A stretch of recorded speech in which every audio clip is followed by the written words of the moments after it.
And there we are. Welcome, everybody, to Monday Night Live here on Carnivore Talk.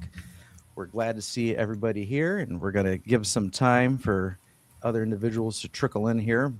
But we have an interesting topic tonight. We're going to talk about this article that I read. This is where this forms the basis for the conversation tonight about how big food is starting to try and catch in on the carnivore diet trend. And and and so we're going to talk about, what's that mean for us, for those of us that like to keep it pure. Are you going to be okay with, the different kind of carnivore snacks and whatnot? It might just make for a fun conversation. So we look forward to that. Also, remember, this is Monday night, so you don't have to just talk into the chat. You can talk face to face with us on screen right here, just like our good friends here, Jeff and John, the Carnivore Teacher Alpha, are. Just go ahead and click the link that's in the chat. If you're on YouTube, it's always pinned at the top. And if you're on X and Facebook, the other two places I decided to stream today, it's coming over to you right now. So we would love to have you here. It's a lot of fun. And if you're a new YouTuber and you're kind of shy, and this is a good way to kind of break the ice and kind of get used to this kind of thing. So please give it some thought and think about joining us on screen.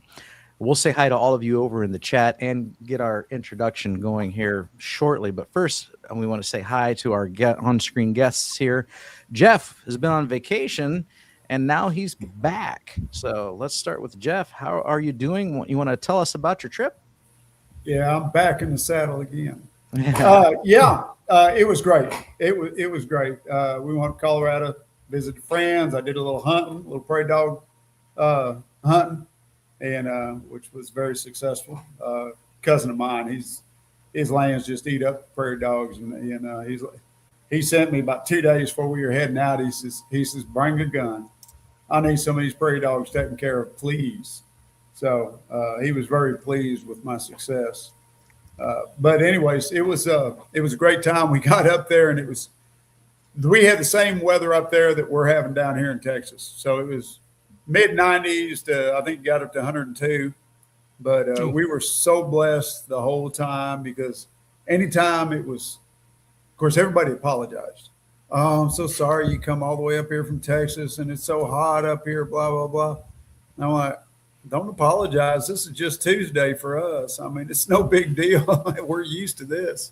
But anyhow, we went up to every day. We had a family reunion. That was cool, a lot of family. But we went up to Cheyenne Frontiers Days Rodeo. I'd never experienced Cheyenne before, and I wanted to go see it. And so we went up there, and lo and behold, the Lord blessed us with fantastic weather. They were getting rain all around, which they've been so dry for over a year, and they were getting rain all around. And we were under an overhang, so we didn't get rained on, and the temperature stayed 72 the whole time we was there. And then as soon as the rodeo was over and we're going to go shopping and check out all the event centers, the rain quit on us.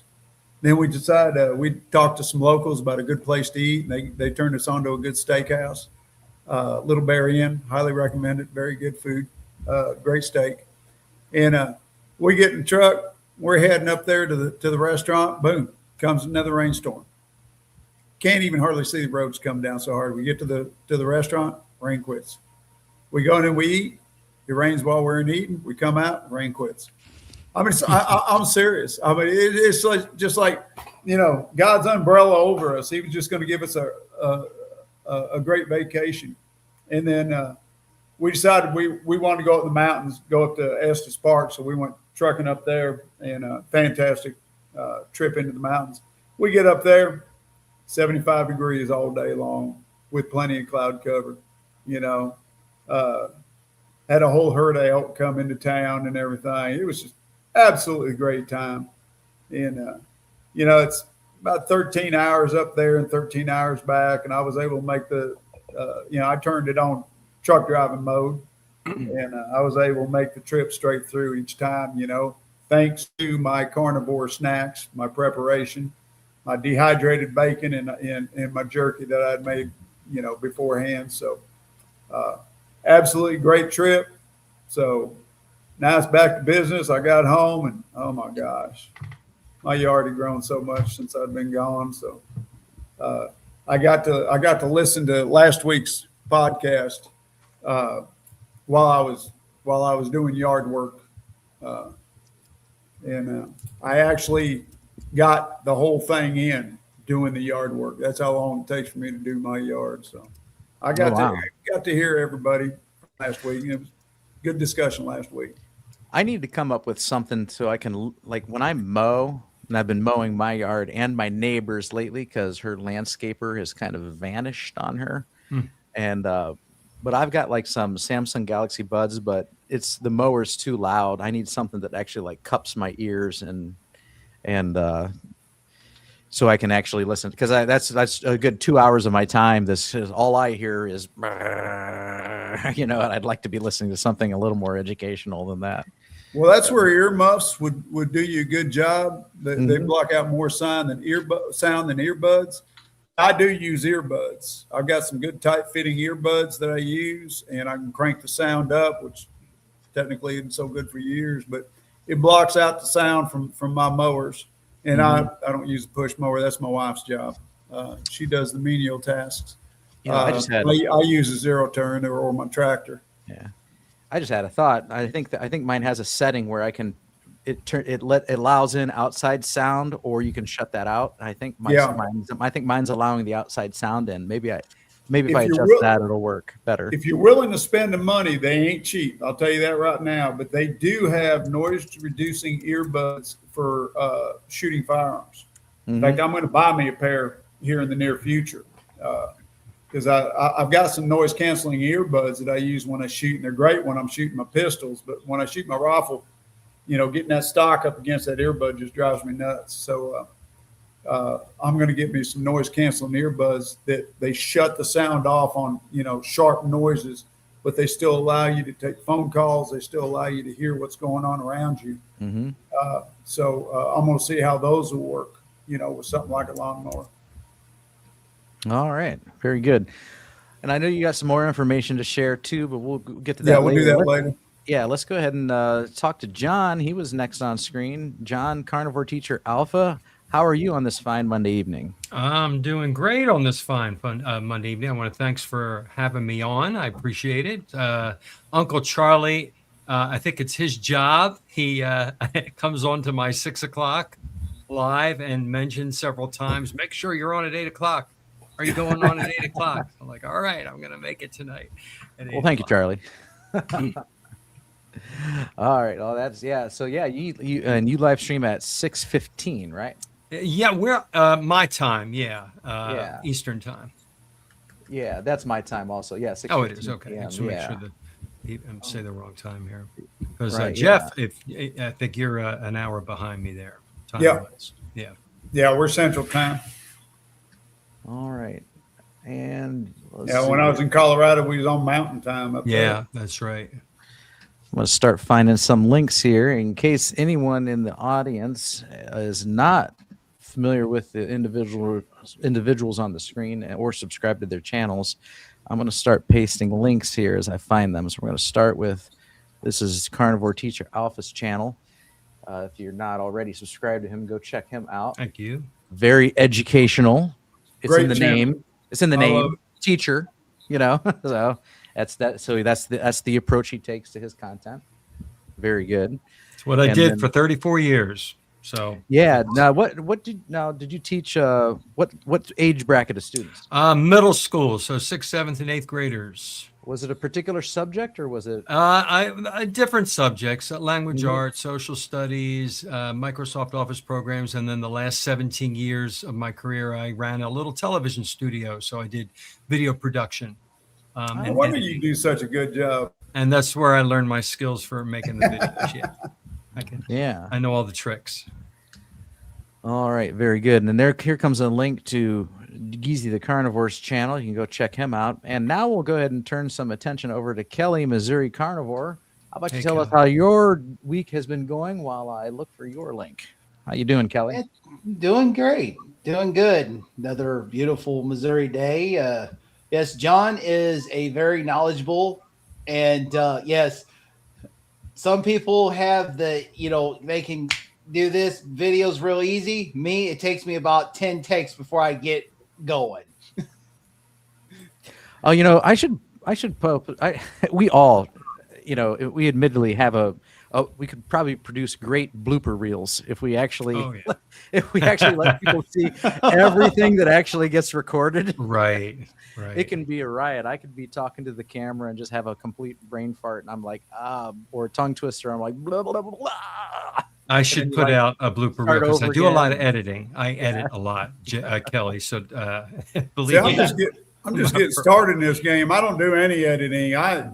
You get what you get with me. You get what you get. It's good. Yeah. Now I may start one, stop it, clearing that out, and start again. But as far as once I get going, I'm gonna let it go. I don't care.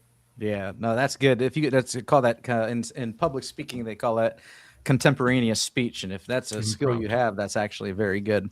Well, So- I don't speak as good as y'all do. I do too many ahs and uhs. I don't have any public speaking experience. I didn't take speech or any of them other classes in school. In fact, I was lucky to get through with just the reading, writing, and arithmetic. Yeah, no, I've done a lot of public speaking, so I like it. And I've always liked being on a stage. I always like being in front of an audience, so it kind of comes natural to me. But, when you're recording yourself and you're thinking like, you're making a video, I'm also a perfectionist, and that's probably that could be a flaw. It could be a sometimes. flaw. Yeah. Yeah. Yes, I'm like that too. I want it so perfect. I mean, some of the bloopers I'll kind of leave in a little bit. I remember I did one. It was trial of did butter in a jar. I saw it made, and so I decided to do it, but I decided to do it a different way. They have this paint shaker that you can put in a Sawzall attachment, and you can shake, paint cans. And so I decided to do that. And the funny thing is the can came out of the thing, and I just caught it, and I had to do a blooper thing. Oh, wow. So do y'all come with prepared dialogue when you do yours, or are you just taking it off the cuff? So all my talking head videos, I actually sit down and I jot down an outline. So I know I kind of know all my talking points in order, the things that I want to say. So, but the few that I've done have also been like they were very detailed. Like I did one on triglycerides with my triglyceride issue. I did one on stage 4 chronic kidney disease. So they were very informational. So I wanted to make sure that I had all the information that I wanted to get out in front of me, and in an order that made sense. Tried to make as much sense to the audience as possible. So Right. yeah. I kind of do the same thing. I have talking points that I prep. Otherwise, I'm going to do a lot of uhs and ums. Mhm. But I like to blend it so that when I'm finished with my talking points, then I turn it back to me and I put my own 2 cents. You could tell my talking changes at the end. Mhm. I look more into the camera, and I think I'm a little more relaxed. So I try to blend it. Mm-hmm. Yeah. Both of y'all are very well spoken. I really appreciate. You are too, Jeff. You're a natural. Yeah, I'm gonna say kudos to you, Jeff. I like that the beef jerky when you were getting ready for your trip and you made some jerky. I bought some of that Holy Cow meat church. It's not bad. It's got a little bite at the end of it. But have you tried it yet? Yes, I had it on some burger patties. It was pretty good. For it's as far as being pure carnivore, it's not, because it's got seasonings in it, but it's clean. Now you gotta watch Meat Church though. A lot of their stuff has sugar in it. Now their taco seasoning, Bob, you were talking about taco seasoning. Meat Church has a taco seasoning that I was just looking at it yesterday at my daughter's house, and it looks like it's another clean seasoning with no sugar in it. But you got to read them labels. Oh yeah. But that Meat Church puts out some good stuff. And a lot of the labels, if they look clean, they'll say natural flavors. Natural flavors. Oh yeah. Damn, that natural. Love to get you on that. That's maltodextrin usually. It usually is, and that's higher. And I'll see them list maltodextrin. And they'll list it sometimes, yeah. And then list natural flavors. But a lot of people don't know what that is. I know. You know, We that's the didn't. thing. I didn't. I didn't either. know- I got a dehydrator recently, and I experimented. Cool. If you guys have ever had pemmican before, I made pemmican first batch. Oh yeah, I Turned made out it. freaking fantastic. I'm going I to be haven't made making more. pemmican yet. It's really it's a lot of steps, but it's kind of easy. It's fun, and it's so good. It's really good stuff. I'll have to make some. Fills you up. I'll have to Yeah. make some. Yeah. Yeah. I've done. It's a- I do jerky all the time. My favorite, and I got it from Kelly and Jerry, and that was dehydrated bacon. Brother, you got to make some dehydrated Ooh, bacon. I'm going to try that. Yeah. It is my absolute favorite way to eat bacon now. It is I gotta so try that. good. You put It's it in just- raw, it's- right? Yeah, you put Yeah. it in raw, All right. and depending on you want to do about 165 Uh-huh. because you want to kill any pathogens. Right. And it's going to depend on your dehydrator. How thick But the bacon let's is. see, how long do you go, Carrie? Man, I just Kelly? brain farted out. Kelly, how long I you go probably 6 to 7, 8 hours. Yeah, But mine's at 165. That's the max. yeah, for mine. 165 to kill the pathogens. Right. Yeah, and I do mine. I want to say, I'd have to go back and look at my video last time I did some, but I want to say I did mine about 6 to 8 hours, something like that. But you just want to check it, Right. Yeah. And man, I'm gonna tell you what, it's the only way because it retains the fat. You Well, do yeah, it too the fat- long, and The you'll fat actually never goes anywhere. That's the thing. yeah, with you'll the actually dehydrator. cook some Yeah. of the fat away if you go too long. I went too Right. long on some. It's still good, but the fat will start rendering out. But you want to get it to where the meat itself dries out, but the fat doesn't render out. So there's a balancing act there. And I'm gonna tell you what, that is so tasty. It's hard for me to stay out of it when I'm traveling. That's the thing. But it's great travel food. And It is and just like my fantastic pemmican, travel you can food. take that on an airplane, you take it to the airport, you take it on a train, take it Yeah, on a car. exactly. Perfect And stuff. what is it? Man, my memory's Pemmican? not good today. Anyways, the some of the carnivore gals are always talking about pocket or purse bacon. Oh yeah. Kelly, purse bacon. That's the perfect purse bacon. It is. Only for us. Do like a fanny pack or something. Don't. Yeah, I will be putting some of that in the dehydrator. Unfortunately, I can't do as a 3-pound batch like I like to. A whole 3-pound batch because mine. It should have minimum amount of render fat. Mine leaks out, so I have to put it in a little bit at a time with that thick cut bacon. Something I discovered. Of course, I made my dehydrator. Mine's a what is it? Magic Chef or something. It's a big stand up smokers. What is an electric smoker? With a big door on it, and it's got 4 or 5 racks in it. And what I did is I took mine, and I think I showed that on that video, where I took mine and I put a computer fan on one end, Oh. and I cut on one vent. There's a vent at the top and a vent at the bottom on the side. And the vent on the bottom of the side, I covered it with a mesh, but it still allows airflow through. And then the top side, I put a computer fan blowing the air out. So I've got air circulation through there. And I actually built it as a biltong box. Because with biltong, if you ever get a Right. chance to make biltong, it's Hang on. fantastic. You have a Biltong, heating element in that though, Jeff? yeah, there's a heating element All right. in it. But like with biltong, yeah, because it's an electric smoker is what it is. So I can Okay. adjust The temp on it. biltong you just hang. Biltong is air dried. So Right. when I'm doing biltong, I don't run the heater. I'm just running the air circulating through it. Got to have real dry environment for that though. Yeah, I can't do it in biltong, Florida. It's got to be dry, and Right. you've got to make your meat thicker, and it's got to air dry naturally. Right. But biltong is fantastic. I like it better than I do jerky myself. Now in the wintertime, if I make biltong, I will add a little bit of heat because it's just too cold. But yeah, I made mine out of smoker, and I can use it either as a biltong box or I can use it as a dehydrator. Works fantastic. I'm still learning, what it takes as far as time for each one, but it works great. That's good. All right. A lot of individuals saying hi over in the chat. I've been starring a few here. Uncle Charlie always has some interesting things to say. So, steak you should never snack. That's based on our topic, which I'll might as well get to actually. What So, steak is your snack? steak is my snack. Yeah. So, well, no, he's getting that from the thumbnail. So Yeah, I know.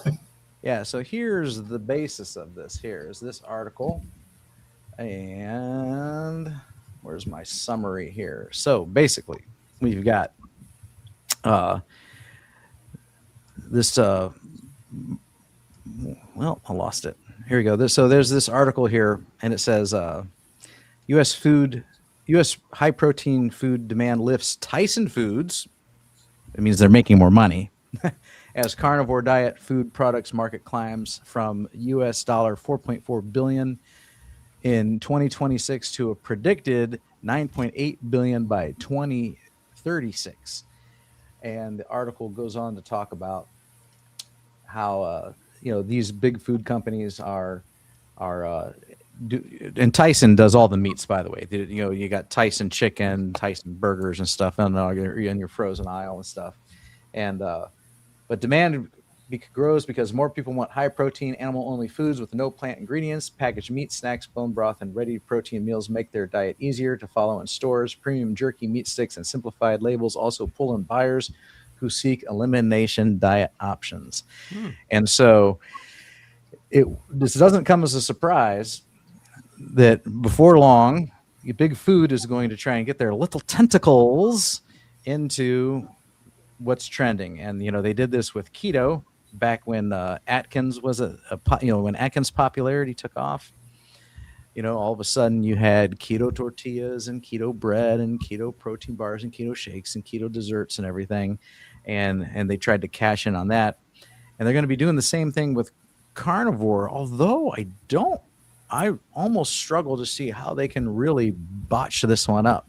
Because if they as soon as they add a plant, truth is in the ingredients, man. Right. Always, right? As soon as they add a plant, it's going to become a problem for some people. Now, of course, I will eat beef jerky from the store. I just check my ingredients, and other people are super more strict. But how is this going to impact you moving forward? Would you like to see more carnivore friendly options hitting the store shelves? Or are you the type of person that, hey, I'm good with just buying my fresh meat? Maybe even you take it a step up and get your regenerative meat from your local butcher and just going with that. So let me know in the comments, how you feel about big food trying to make a profit off this carnivore diet trend. Let me know what you think. So I know when it comes to beef jerky, I do eat beef jerky. However, I am also, and I like egg life wraps. So there are some products out there that I think really are useful and can make the carnivore diet fun. However, I do want to make my own beef jerky for the sake of clean ingredients. And that's something that I know Jeff does. He makes his own beef jerky. And that was, that kind of goes to Uncle Charlie here. He said, Geezy, the last time you gained weight, did you gain any more on your road trip? Is what you wanted to know. Because one of my favorite sayings is forget the mistake, remember the lessons. Mm-hmm. So, last month I went to Alabama. I made some mistakes. I didn't eat bad. I just ate too much. I had a couple of things that weren't quite right that I ate, like some pork rinds that was probably fried in seed oil, but that's neither here nor there. But I did gain some weight because I ate too much. This trip, I monitored better what I ate. I actually lost weight on the trip. All right, very good. 167, 168, and right now I'm 165. Yeah, I lose weight on trips. I don't gain weight like most people because I'm not in my own kitchen with all of my food available, and I tend to eat less often and less volume when I'm out of the house and somewhere else because I can't get what I want, and I always come back lighter. And something else too, something me and the wife would do, and I don't normally do this on a daily basis, but after we would eat, we'd go for a walk around my cousin's neighborhood. They live in a small town in Colorado, you know, but they've got some nice neighborhoods, and we'd go ahead and go for a walk after we eat, you know, and that's actually a really good thing to do for everybody. Yes. Is just, you know, go walk a Walk. mile or so Every after a night. meal. Doesn't even have to be hard and fast. And I don't know if that had made any difference, but I know I felt better doing it. How tall are you, Jeff? 6 foot. 6 foot. All right. So I started losing weight over the last couple of weeks. I've mentioned it, maybe last Monday or the Monday before, and I am actually down to 167. I'm 5 Yeah, foot I 8. saw that. Yep. Yeah, And I was riding around on the zero turn when I heard you say that, you know, and Yeah. I just I gave you a thumbs up. You couldn't see it, but I gave you a thumbs up. I was proud of you. Yeah, it's pretty neat. So, because I lost my initial 60 pounds, made it from 235 to 175. Wow. And then I just kind of hung out in the upper 170s for the last, several years. And then I started losing weight again. And I think part of it is just the weather. The weather's so hot and humid that my appetite kind of goes. And I took some time off work, so I don't need to eat as much when I don't work because I don't need the fuel. So I think that kind of helped it. So yeah, I'm 167, and I was talking to my wife because I'm excited. I was 167 today, and she's like, you need to stop obsessing over your weight. You weigh yourself every day, and I'm like, I know I do, And I said, now that I've made it this far, I was like, I wonder if I can get into the 150s. And she's like, no, you don't need to lose any more weight. The kind of support you always get when you're losing weight. But I looked up my BMI, and I know that's very unreliable. But for general speaking purposes, for a 5'8" male, my normal weight should be, and it was between like 139, which does sound very bad, very low. That would be really skinny, up to 164. And then 165 and up is considered overweight. And then, there was a number that's obese that I used to be. And so I'm still technically in the overweight category. And if I can shave off 4 more pounds, if I can get to 163, then I'll officially be, according to, these BMI numbers, I'll be normal weight, which will probably be the first time I've been normal weight since I exited the womb. I mean, I've never been a normal weight. But are you muscular? Not like I work in construction, so I'm your muscle, your fascia, your bones, they all weigh, and so that's why that Right. number shouldn't be taken so literally. exactly. guide. Yeah. Just a guideline, and more your height to weight ratio is Right. kind of more important. Whatever your Yeah. waist size is. Yeah. So I'm You still need- I'll tell you what, I feel better at 165, between 160 and 165 than I do at any other weight. I just feel so much better. Yeah. So I'm 5'8". I'm wearing size 34s. All right. And I remember, there was one time, I think post high school, I got down into around 162, and I could squeeze into 32s then.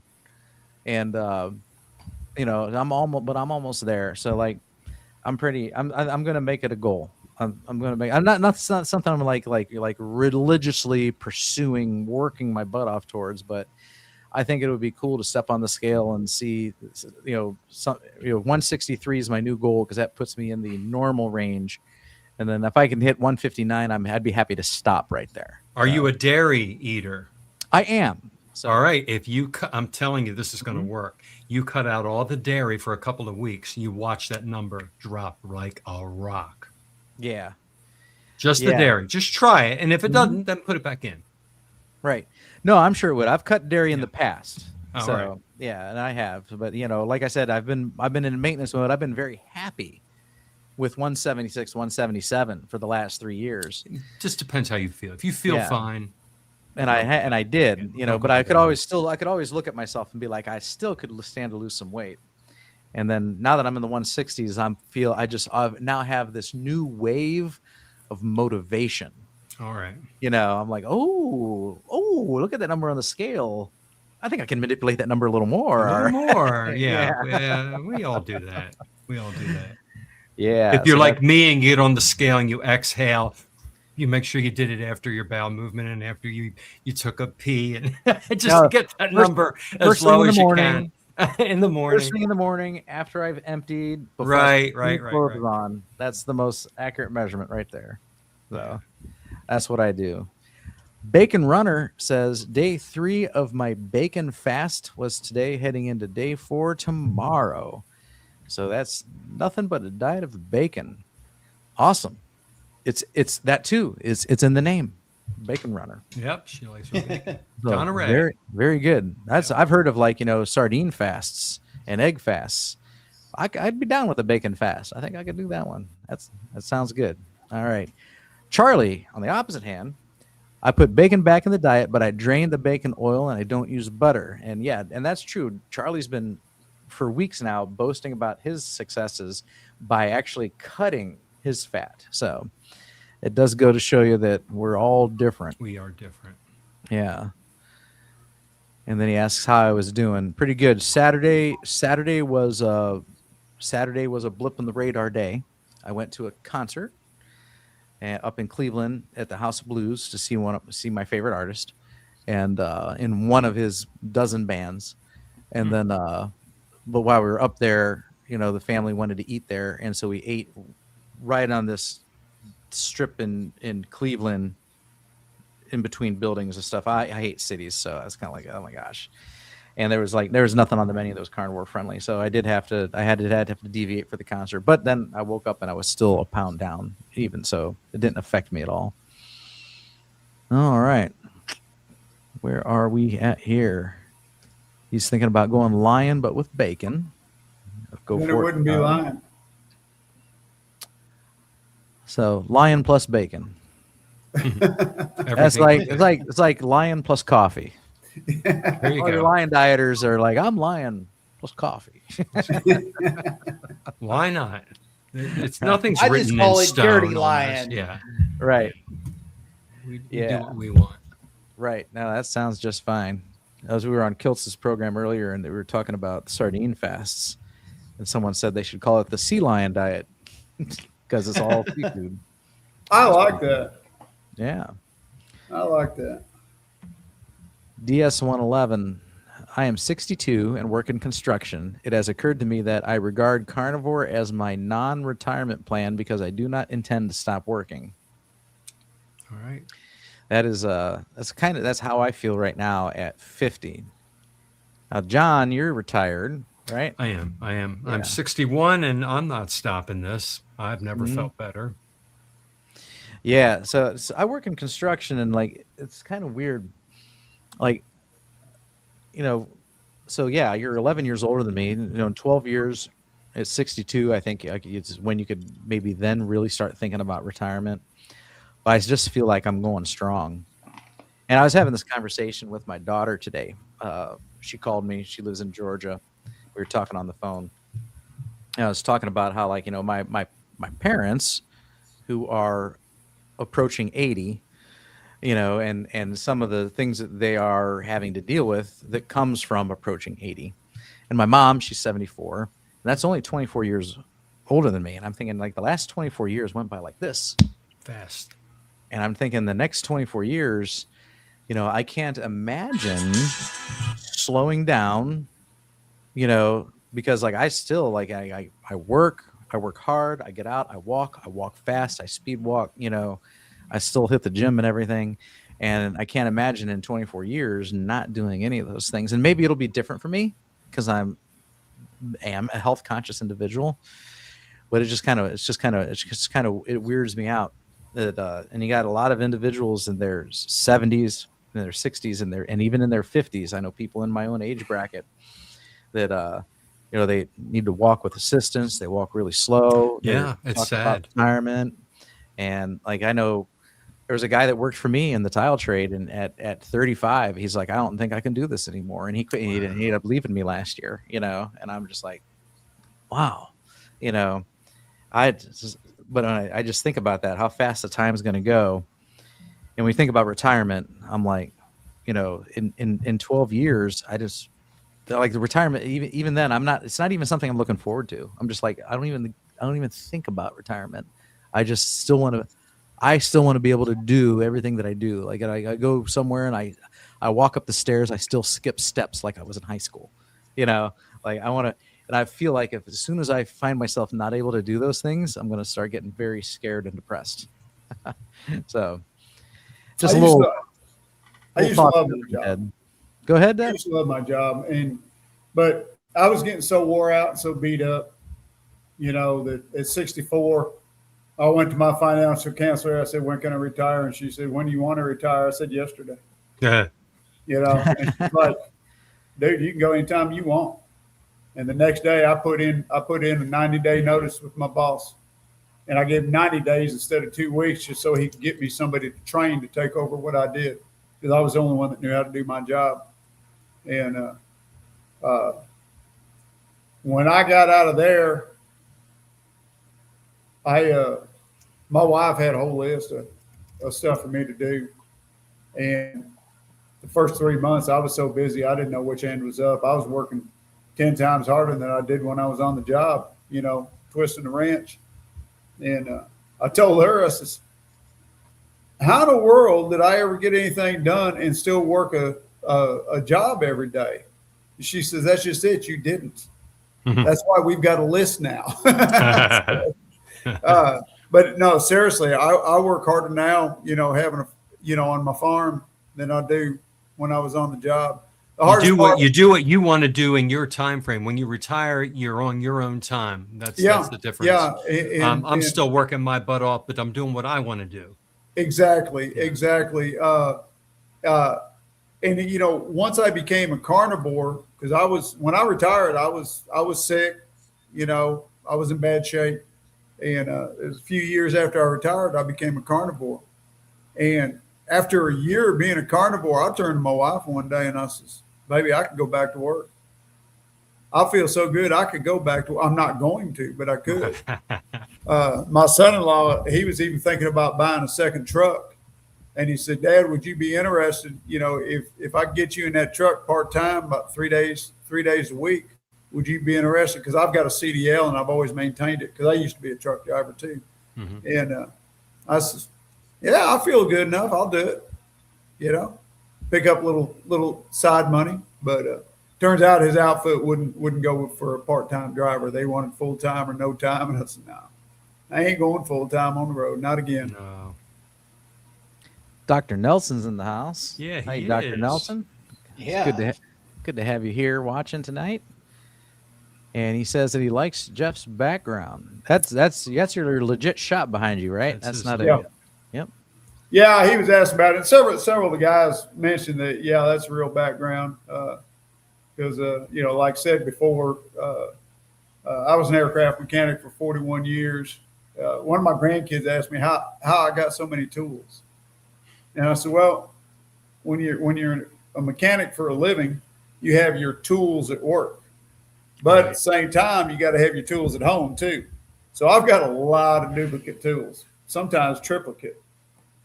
But yeah, that's a legit background. I'm in my shop, and my shop is divided up. It's 1,700 square feet. I've got a garage door on one side and one end of it. I can pull vehicles in here and work on them. I keep my motorcycle in here. One corner is nothing but my leather shop, because I do leather work. This behind me is all part of my mechanic shop. Then I got all kinds of stores. Then I've got a divider wall in here, and the other side of that is where I keep a lot of my hunting gear. And it's also my wife's tack room. That's where she keeps her tack, her saddles, and everything. And that's also her feed room. So I've got a big shop here, and I love it. The only thing I don't have out here is air conditioning. And right now it's right at 100 degrees. Oh, why aren't you dripping wet? Uncomfortable. I've got 3 fans on. You have your fans on. All right, Yeah, but still. I got a fan over here. I got a fan in front of me, and I got a fan behind me. Your computer's gonna clonk out. But once again, I like the heat. This doesn't bother me a bit. I can get out, and I've been known to do it. I can get out when it's 106 degrees outside and go weld on fence all day. It just, I can strike a 4,000-degree arc. It don't bother me a bit. Wow. But I grew up. I'm from San Antonio, so I'm used to heat and humidity, and I grew up without air conditioning. So the heat don't bother me. But now cold, forget it. I can't deal with what Robert does up there. That's why I moved to Florida. I can't stand the cold. Yeah. No, not at all. And where did you live before that? I lived in Pennsylvania and Maryland, and had some pretty bad winters. Yeah. Yeah.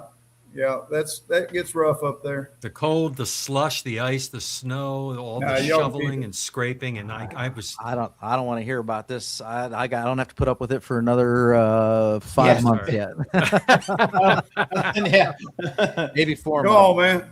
I got places around me for sale. Wrong. 2 months. Oh man, that's 2 months away. Hey, I can find you plenty of tile work down here. Yeah. We got a lot of construction going on down here in Texas. Well, like I mentioned in the past, if I had my choice, I would have moved. If I would move to Texas. I would move around the Abilene area because I kind of like that area. When I went through there, I got a great family friend that lives out there, and my sister-in-law and her family live out there in Abilene. We go out there to visit them every once in a while. That's only 2 hours away from me, I think. But I'll tell you what, Abilene, that's dry country out there, real dry. They don't get much rain. All right. So Dustin says, just make videos, go live, and press record. That's what I do. That's what we do on Monday nights. I mean, do you record he means go live on YouTube. You can't go live. Oh, no, I don't do live. No. Yeah. Yeah. He just presses record on his phone, and then, he does a little editing, very minor, and sends it. But yeah, no, here's what I do. Here's what I will notice though, Dustin, is this is true, and I do this every Monday. But I've noticed that if I, back when I was producing more recorded, edited talking head videos, I had much more. YouTube liked me more, pushed me more, and I got more channel growth out of it. When I drop doing that and I just do lives, my channel growth slows. Interesting. Yeah. All right. Yeah. So I think with, if you're trying to grow a YouTube channel, which I'm not necessarily, that's really not my goal here, is to grow a channel, but if you're trying to, I think you need to kind of mix it all together. I think you need to have some, what I call talking head videos. Yeah. You need to have some lives. You need to make some shorts out of it, and you need to be regular, so, and as soon as you stop cutting, one of those three heads there, you take one of them off and things start to slow down. That's been my experience. Same thing if I'm just at first I couldn't do lives. You had to get to a point where you could do lives. Right. And not too much time. But, right. Yeah. And but that's just what I've noticed is if I've, because I've been busy with my offline work. So now, and editing is work. Editing, recording and editing takes a hog amount of time. And so I haven't had the time to dedicate to it, and I've just noticed that things slow down when that's the case. So, all right. DS111 says, I've been buying Costco's Kirkland salted 4-pack bacon, but their low sodium version is sugar free. For those of you who are interested in that, for me, bacon's bacon. I don't really peruse my bacon labels too much. So. Latro says, you ever get a chance to make your own bacon? Yes. You never want to eat that store-bought stuff again. Latro says, I've entered an interesting stage of type 2 diabetes where I don't need exogenous insulin all the time. If it's running 120 to 180, I just write it out. All right. Very good. Now, and then this was an interesting comment here. So we were talking about big food. Anyway, that's the theme tonight: is big food trying to capitalize on the carnivore trend. Dr. Nelson says they will find a way. And Dustin makes an interesting comment here. He says, now they've shifted to all labels saying GLP-1 friendly. I Oh, saw really? that. Oh, I've heard of that. I have not I seen that, saw but it doesn't that. surprise I heard me of one it. bit. That's crazy. Yeah. That's what sells. That's the everybody knows the word, the phrase GLP-1.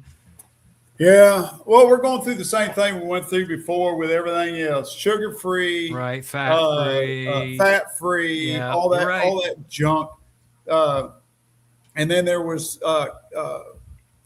Adkins. Right. You know, Remember the low Olestra? carb. Remember Pringles came out with the fat Olestra, and you ate it, and it just floated Yes. in the toilet after you ate Oh, I tell you what. Now, if you're going in for a colonoscopy. colonoscopy, Yeah.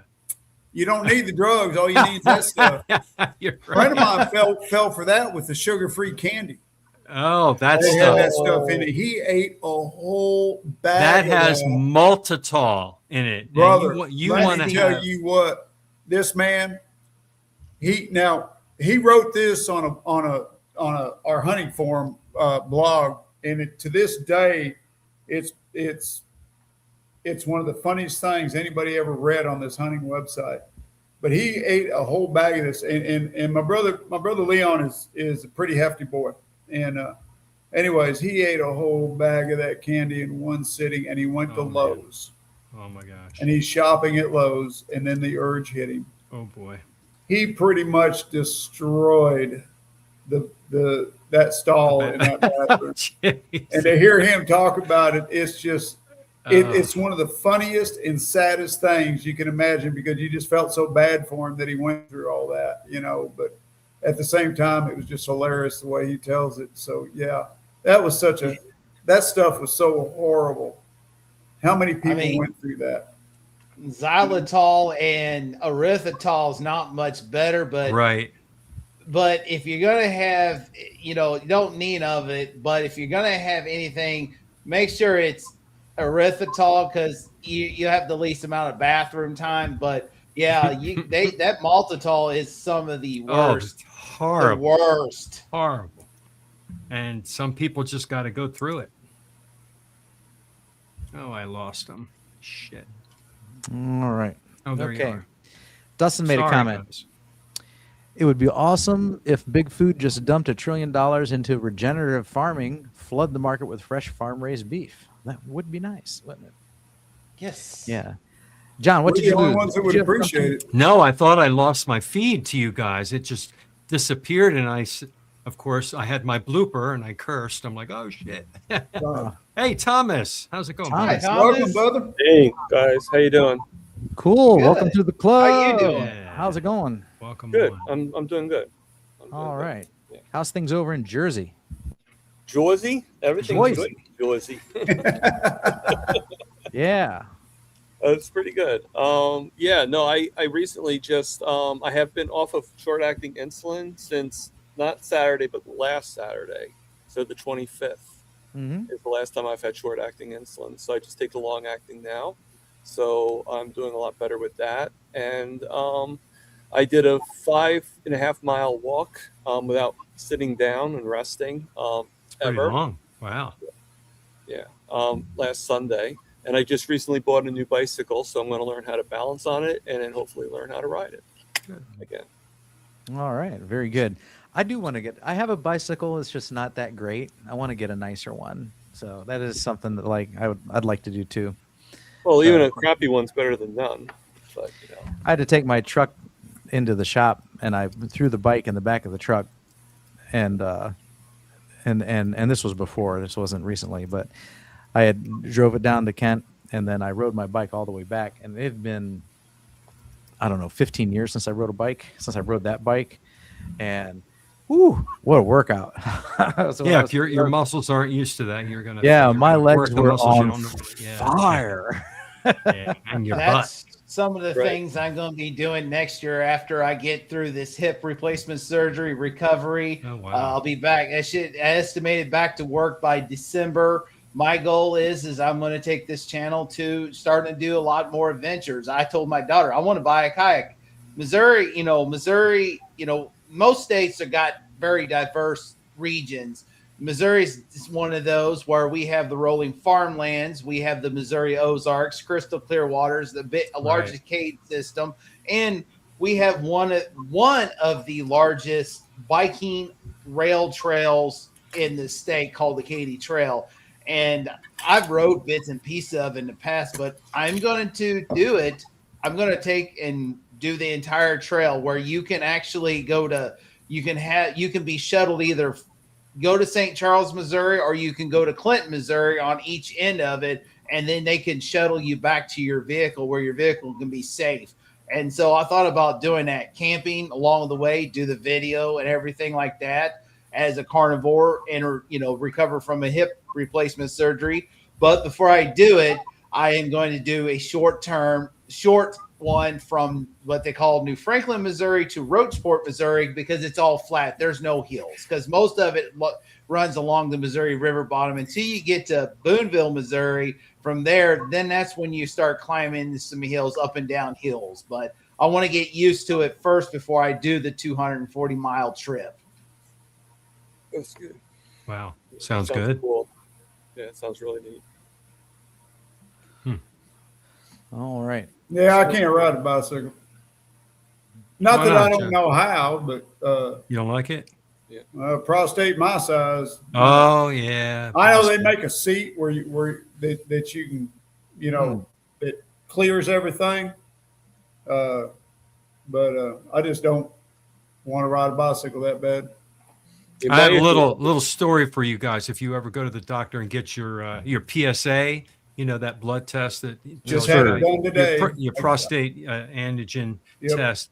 And if you're going to get your blood taken for that, and ahead of time, a good week before, do not ride a bicycle. Listen to me. Do not have sex. All right. No stress to that prostate of any kind, anyway, and then your number will be accurate. Because if your number will be highly elevated if you do those things I just mentioned, and then they're going to say, "Oh, we've got to do more tests, and we're going to have to do a biopsy because your number's too high." And all they need to tell you is don't overstress that prostate right before you get that test. Yeah. Well, mine's generally high simply because I do have cancer.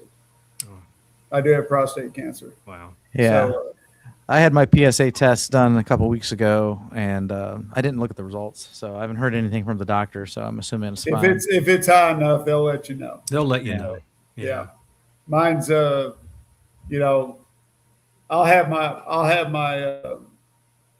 consult with my urologist Friday, but I just had the blood test today. I get one every 6 months, and plus I had 2 appointments. I had an appointment with my oncologist and an appointment with my urologist.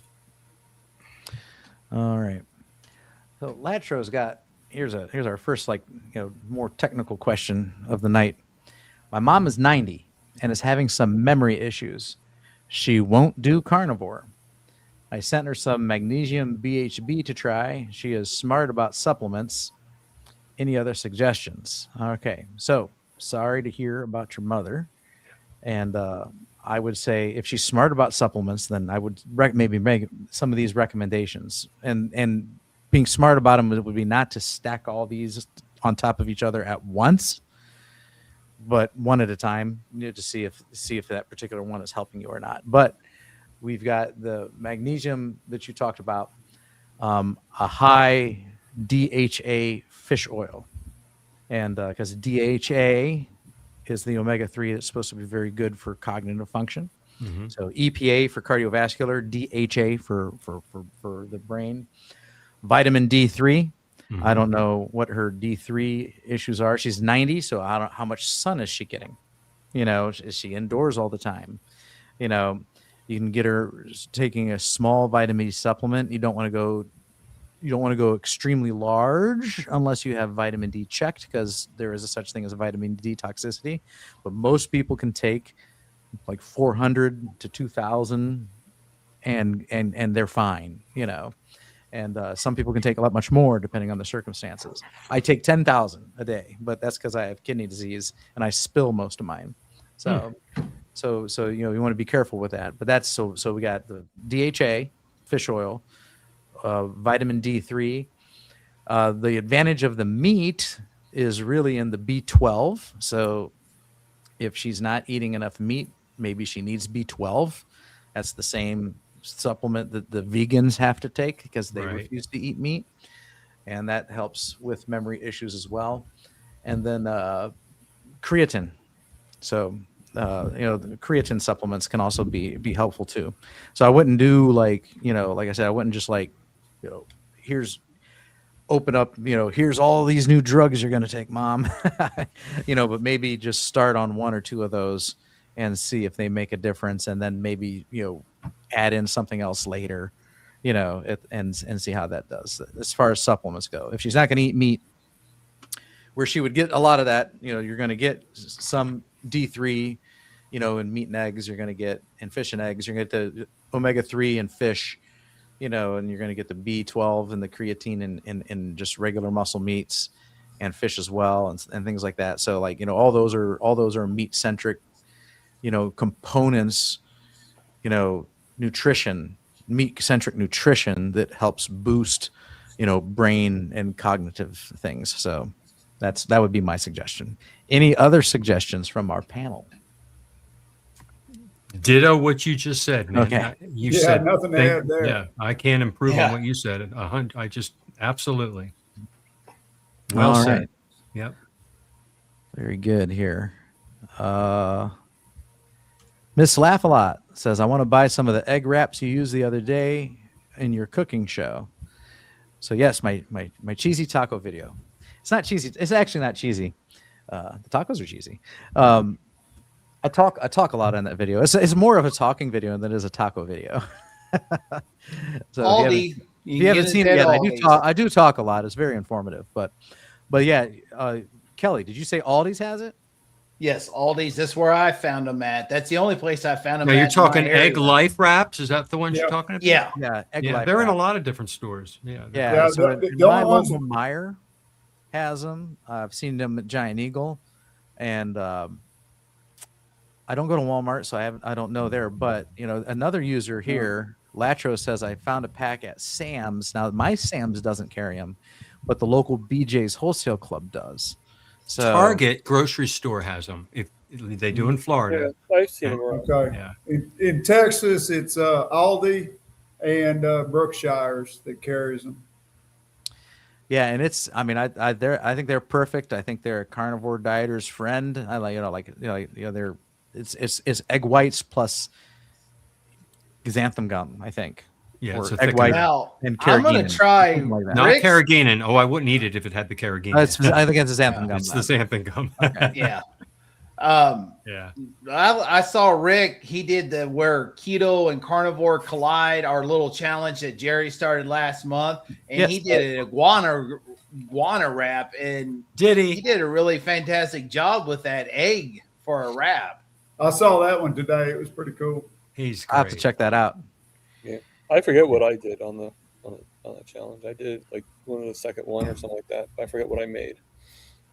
Yep, and that was the basis for my recipe video too. Is I got challenged to make it. It was going around. People were being challenged to make a cooking video, a recipe video, and so that's what made me do the taco video. And I did it because I wanted the motivation to start editing again. So that's why I did it. So that kind of got me into Yeah. okay, I got out the actual vlog camera and the tripod, and filmed something, and I got sat on the computer and I did my editing, and I had a lot of fun with it. So it's kind of reminded me how fun I do enjoy making videos, even though it's a lot of work and a lot of time. I did the poffles for the first one, and then Lance, North Dakota Carnivore, challenged me again. So last week I took the air fryer to the back of the shop, plugged it in, and did a quick video on how to air fry burger patties. All right. Works. Very Guys, good. I got to get going here, but I want to thank you for having me on. All right. Well, thank you, John. Enjoyed it, Thanks for John. joining. It's always a pleasure. See you You later, have a guys. great rest of your Monday, and we'll see you right. soon.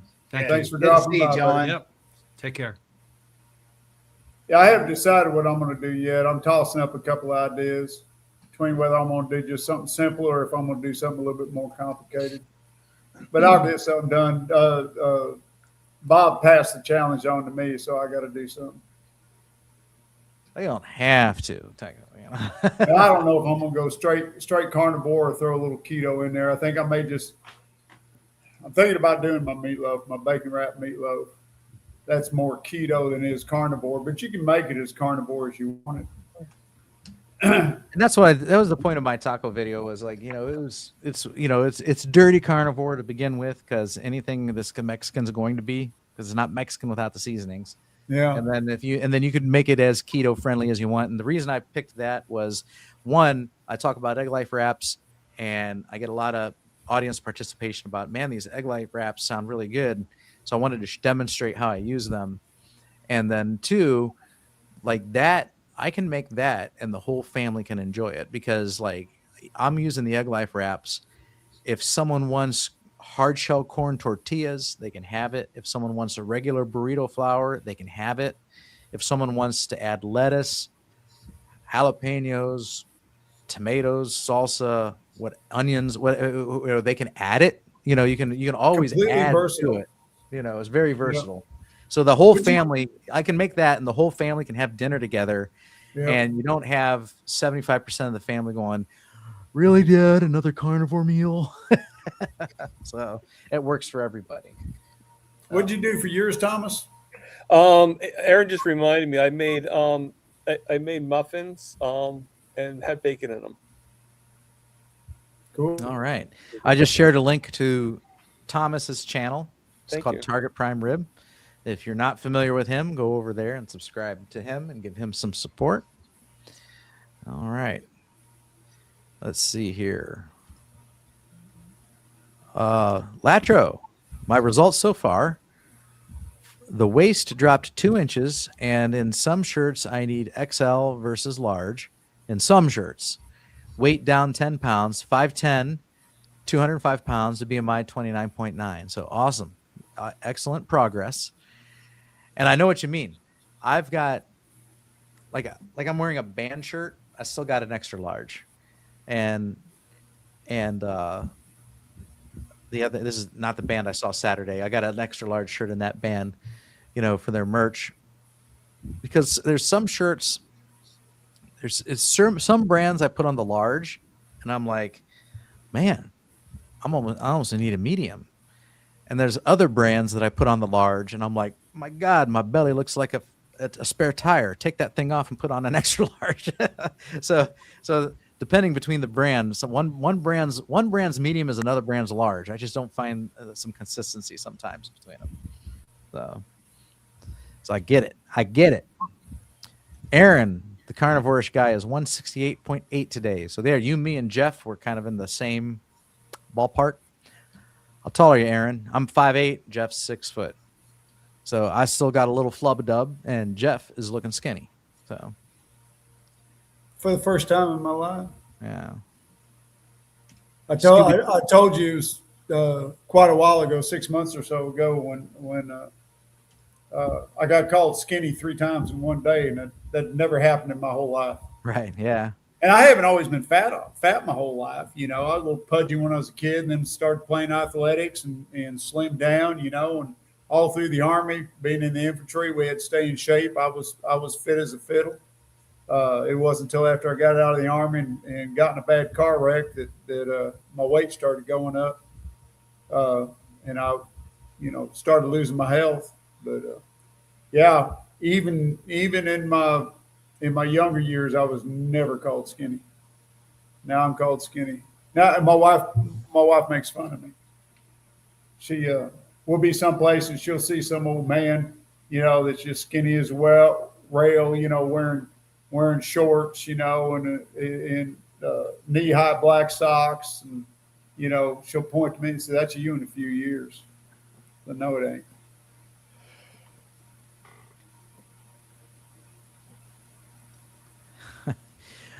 I remember a pivotal day when I was about 40 years old. I went into Sears tool department and there was absolutely nothing I needed. However, the slow accumulation continued, and it's probably a reference to Jeff's tool collection behind him. Yeah. And Yeah. And probably at least half, if not more, of those are all craftsmen, and the old craftsmen when they were real craftsmen, right, not the new Japanese or Chinese made craftsmen. yeah, Sears Craftsman, not Lowe's I Craftsman. got, yeah, all I would use in my job was Craftsman or Snap-on. I do have in my shop, and I'll never get rid of them. I have for metric Husky, American made Husky wrenches from 20 to 30. Yeah. And I bought them 25 years ago when I went into industrial maintenance. When I had to Yeah, have Husky and Max, they were all good brands, back in the day. So this comment reminded me. I went into Sears.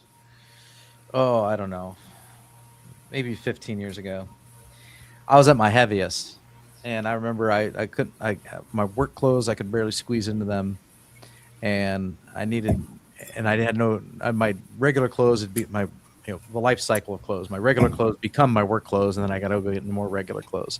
So I went to go into Sears, is where I used to buy my clothes back before they're gone now.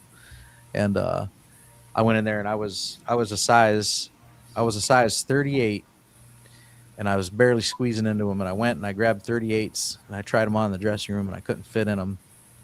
Then I grabbed like the 40s, and I didn't, and even that was too snug, so I needed to go 42. And I was just like, I was so distraught, I just left without buying anything. Because I was so upset, that was the biggest I'd ever been. I don't know what I weighed then, because I didn't weigh myself back then. And but when I saw this comment about going into Sears and there was absolutely nothing I needed, that's the last time I was in Sears. That was my experience. So now Sears is gone, and I shop at Kohl's. So, all right. Yeah, Tom, he's another one of those. Turn on the camera and let it roll. Yep. Little rip, tater chip. Yep. He just as raw as you can get right there. Yeah, for me it's pork rinds, but Yeah. So that's my chip now. That's my tater chip is pork. Oh yeah, and if you want a good clean, flavorful pork rinds, if you can find the 4505 chicharrones, they have the Tion ones, and they have a cheddar and jalapeno flavor that's really good, and it's clean. That sounds good. Yeah. So, Bill Cook, I want to do one more PSA test. Which blood test does that? I think it's just called a PSA. So Yeah. mine on the blood work said PSA test. It's a specific test. Let's see here. If you're doing it yourself, let's see if I can just bring it up at ownyourlabs.com. I must have misspelled it. Own You Labs. All right, I gotta type that correctly. I was speaking some jive there. Let's see here. Browse tests. PSA. Yeah, prostate specific antigen. That's what it stands for. Yeah, prostate specific antigen test. And if you want a quick glimpse of it, here it is here. That's what it's called. And it's $16.80 at Own Your Labs. So if you want any blood work done, I tell you what, Own Your Labs is cheaper than your copay for insurance. It's amazing. Go to Own Your Labs, you can get a complete metabolic panel for $8, and then you get the same thing. Your doctor writes it, you go there, and they're like, yeah, we need a $50 copayment. It's ridiculous. If insurance is buying it, it's hundreds of dollars. If you're buying it, yeah, it's a few bucks. It's absolutely crazy. Not if you're on Medicare because you're old. Right. There's exceptions to everything. Yeah. Lacho has a ticket to Healing Humanity on Wednesday. Going to wear my Healing Humanity shirt. And that brings me to, let me star that so I don't lose my place. That brings me to a question I saw earlier. I'll skip to it. Jerry asks, Bob, tell us what you thought of the Healing Humanity movie. You went last week. I actually opted not to. I changed my mind last minute.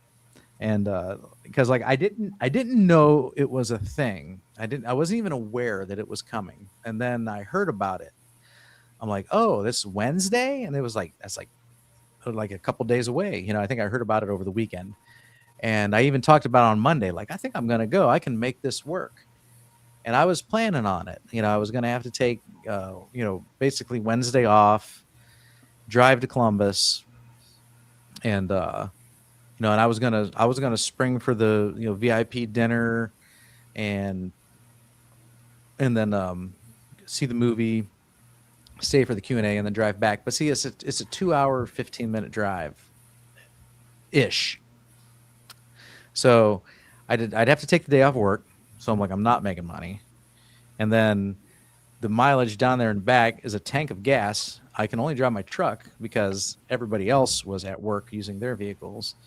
So that'd be like another $150. So I'm not making money for not working. I'm spending 150 on gas. I'm spending 150 on the event, and then if I buy merch, and then I'm driving back, and I'm getting back into my bed at like maybe 1 a.m., 2 a.m., and then turning around and going to work the next day. And I was just kind of like, I really don't feel like doing all that driving and staying up that late. So I passed. Do I wish I went up a little bit? Yeah, part of me wishes I went, but I was just like, no thanks. And plus, my truck needed back brakes and front tires, and I've got to get that all taken care of. I got tires on Friday. I got it in the shop now, getting brakes. So I was just kind of like, would I have made it down to Columbus and back alive? Yes, I would have. I'm sure nothing would have happened, but I just started counting all the reasons of why I shouldn't go, and they were quite a few. Yeah, I hear you. They've shown it here in Dallas and in Austin. Latro's going to the one in Austin. In fact, I was tempted.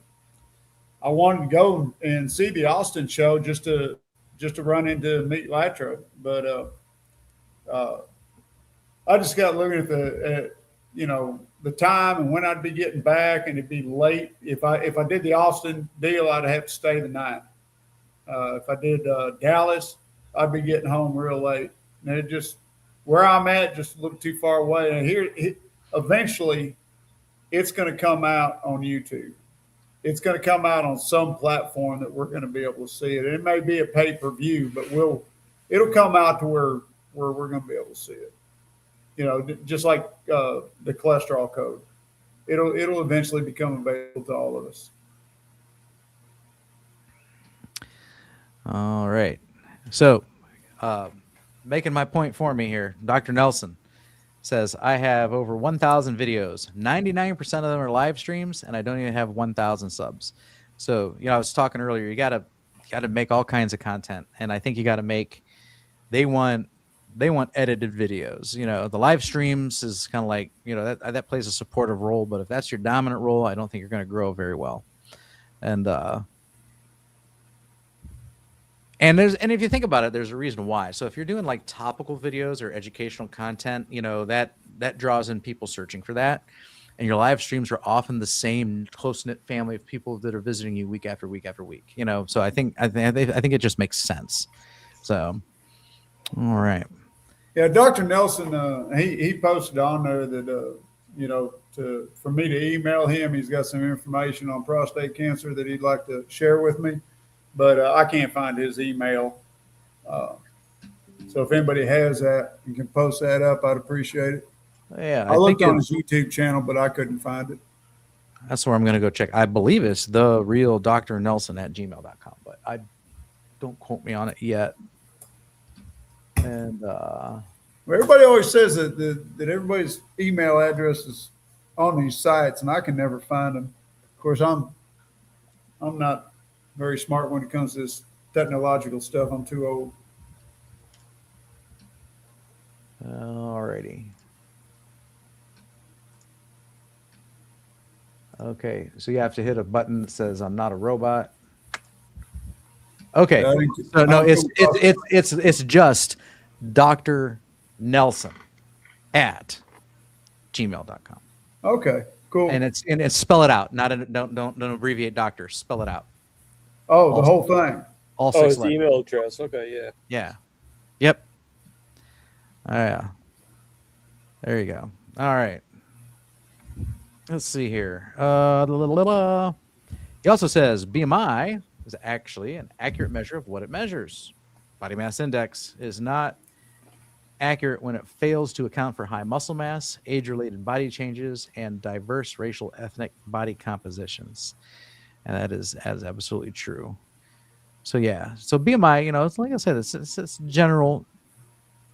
It's obviously it's no good if you're a bodybuilder, So, but if you're the average person, it's kind of gives you a nice average, window of where you are, maybe health wise.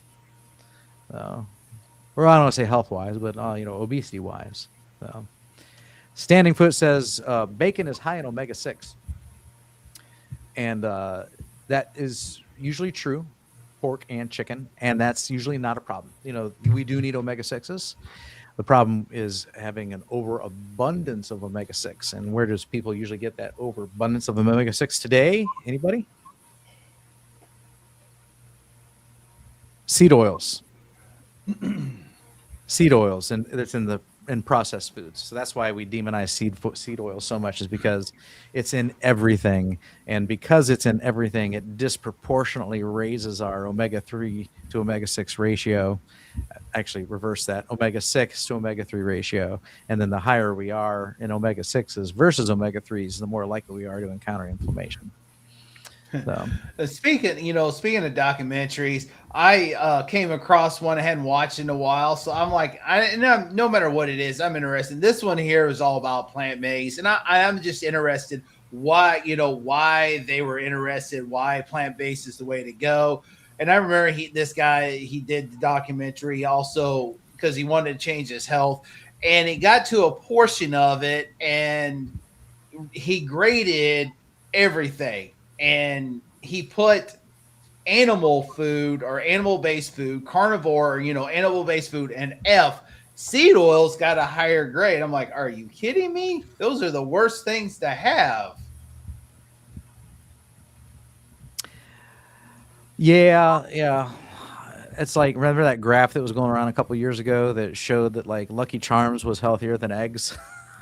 Yeah. Right. It's from the same people, the same thinking. So I wouldn't even feed Lucky Charms to the ducks. Right. Yeah. Yeah. There's just some people that no matter what, they're going to always demonize meat. So, and they don't want to, and they don't want to listen, but that's with everything. There's just people out there, they hear what they want to hear, and they can't hear anything else. No. You want to try not to be like that. Yeah. Good luck. Yeah. Bicycles with gears are easier to ride. Mine's like an 18-speed, but one of the three that there's 3 on one and 6 on the other. One of the 3 I can't reach, something with the chain. It's another reason why I want another one. Yeah. Let's see here. Mine's just a regular bike where you brake with the pedal, not brake with the handbrake. So, Thomas, did you ride a bike when you were a kid? Oh yeah, no, I used to ride bikes all the time. Oh, okay. Fortunately, it's only hard for me because the one foot, the shoe used to fall off. So, every time I'd ride the bike, I'd do the pedal, and all of a sudden the shoe would be like across the road. Latro, I've been referred to an endocrinologist for type 2 diabetes. First visit Wednesday. Hope it's not a clown show. I'm, go in there with the, don't impugn bad motives on your doctor right away. Go in there that they do have like your best interests at heart, and just tell them frankly what you're doing. Like you're doing everything you can, diet wise to control your blood sugar, carnivore diet, keto diet. I'd just be open and honest with them, because if you're not horking down apple pie and Chips Ahoy, you're not going to need all that insulin and stuff. And they're the ones that are going to help you try and find the right balance for that, which you probably already do. You said earlier that you already take some when needed. So, I don't think all doctors are bad. It's now some doctors just eventually reveal themselves to be stupid. that does happen. So so if the doctor Or ignorant. so if ignorant. the doctor says, oh, you need to quit that carnivore diet because don't you know red meat causes diabetes? Okay. Yeah. Okay. You're ignorant. Bye. I would be laughing. Well, that was You what know. I ran into today. So, I've spoke before about my GP, who is fantastic. Mhm. He knows what to do, and he doesn't speak against it. He doesn't speak for it, but he doesn't speak against it. And first doctor I've ever had that didn't start screaming statin the moment they saw my LDL. But so today I had to go see my oncologist and my urologist. Of course, urologist, it was just for the blood test for the PSA. But my oncologist, we had a long talk, and wow, he is so caught up in modern medicine. It's pathetic. I like the guy. Don't get me wrong. We had a good talk, good discussion, but somehow we got on the subject of. I had mentioned something about eating the best way I know to eat, and working out and doing what I can to help my body fight this cancer. And he says, do you really think you can control what's around you? I said, no, I can't control what's around me. I can control what's in me, though, to some extent. And he says, but you can't control cancer. He said, I'm a cancer specialist, and I'm telling you, you can't control cancer. I said, really? And he says, do you honestly think that your body heals itself? This is coming from an MD now. And I said, of course it does. We see proof of that all the time. He says, oh, so if you cut your arm because of the way you eat, you think that's going to heal quicker? I says, not only do I think it will, I know it will. I've seen the evidence of it. He goes, really? He says, you've actually documented this? And I said, no, but I know how long it generally takes for me to heal, and I know how quickly I heal after the way I eat now. Right. And he says, so how much do you think diet matters? Diet and exercise matters in your overall health? And I says, I'm going to say 90%. And what would y'all say? What would be your estimate that diet and exercise helps in your healing or your overall health? I think say 90. I think those are defining factors. Yeah. Yeah. So I said 90%. He says hogwash. That was actually what he said, hogwash. Hogwash. Okay. He says 10% at best. I said, then what's the point of even doing either one? I said, now here's the deal. And he went into this long diatribe, explained to me about, I'm using the word physiology wrong and this, that, and the other thing. And don't get me wrong, he wasn't being arrogant. He was just, we were having a discussion, and it was a good discussion. And he agreed with some of what I said. I agreed with some of what he said. But when it came down to it, I told him, I says, look, I've done a lot of studying in the last 3.5 years on the science of nutrition and diet and how it works in the human body and metabolic disease. And I've probably done more research on this than the average doctor. And here's what I've come up with is most of the scientific tests are all biased and wrong. And the best evidence is the anecdotal evidence of everybody around you and how something affects them. Even though we're all different, there's enough similarities between us that those anecdotal evidence can be good in us, can help us and help us understand about ourselves. And I says, here's the deal. You may think that this doesn't heal, but I'm going to tell you right now, for one thing, I'm very careful about what I put on my skin. I don't put chemicals on my skin. I'm very careful about what goes into my body. 90% of everything I eat, I raise myself. And I didn't tell him I was carnivore, but the only thing I mentioned that I raised myself was meat. And I told him I raised, goats, sheep, cattle, plus I hunt. And I says 90% of everything I eat is something that I raise. And I said, I'm very careful about what goes on my body. I don't put sunscreen on. I don't put chemicals on my body if I can avoid it. Even my deodorant, when I rarely use it, because I don't stink anymore. I don't need deodorant most of the time. And even my soaps, I try to go as natural as I can. And I says, here's what it's done for me in 3 years. I says, it's gotten me off of all my heart medication. My cardiologist, one of my cardiologists, doesn't even want to see me anymore because he said I've done more to heal myself than anything he could have done for me. My other cardiologist has cut all my medications and said, come in once a year just for a talk. You've healed yourself.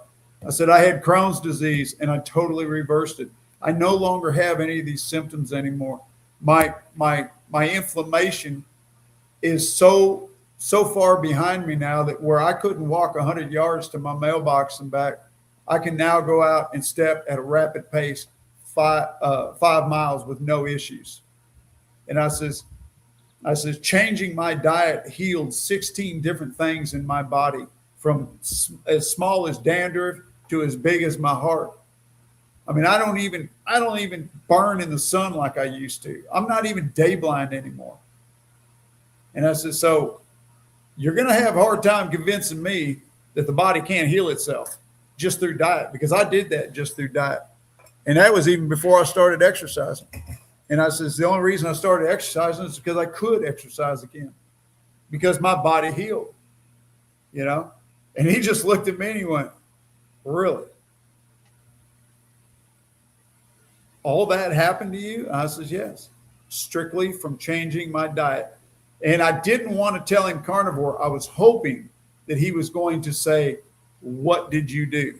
And then I was going to tell him, but he never did ask. Instead, he's just like, well, he says, that's wonderful that those things change for you. We've had a long talk, and I really got to get to my other patients. So, appreciate you coming in. Want to see you in 3 months. Have a good day. Fist bump, and he's out. So we're going to see how our future sessions go. But I got home. I told my wife what happened, and she was just flabbergasted.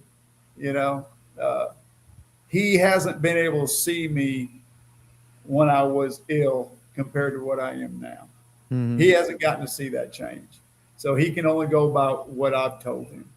And it's quite obvious that he's caught up in the mainstream medicine these days. So maybe somewhere down the line, I can help change his mind. We'll see. But one thing I'm going to do, and I'm going to go off carnivore for this. So a very good friend of mine. Yep. Yeah.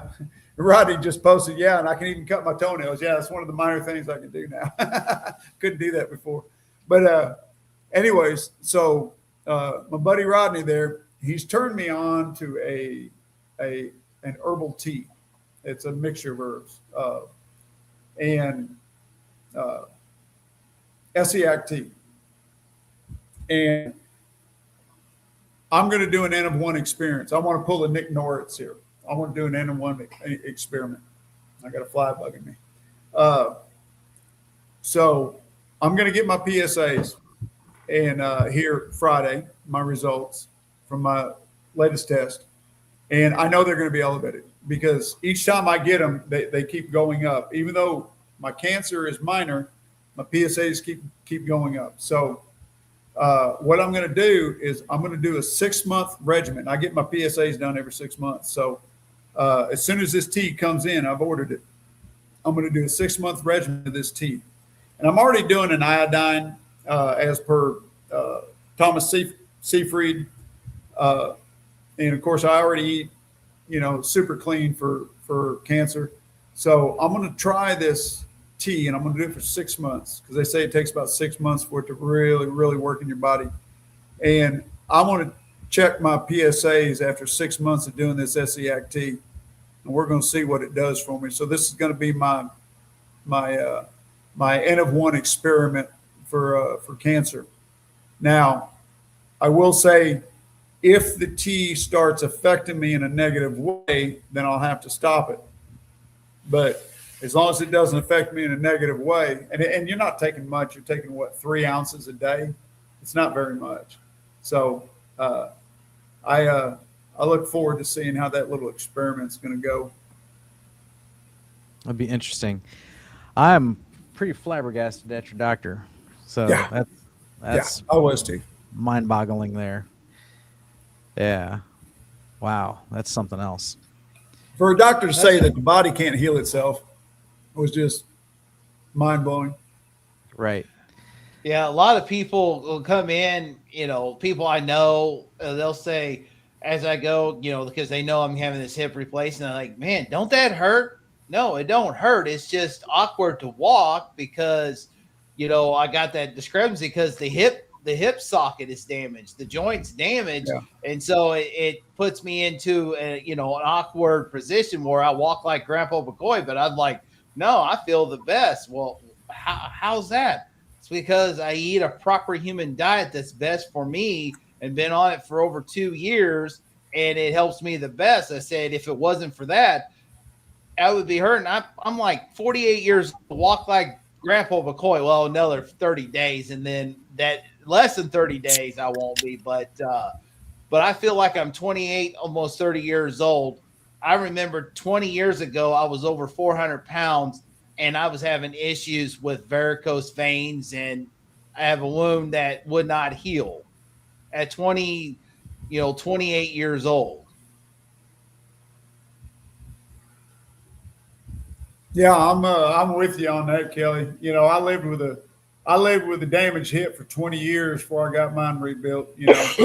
Car wreck, and so I understand what you're going through.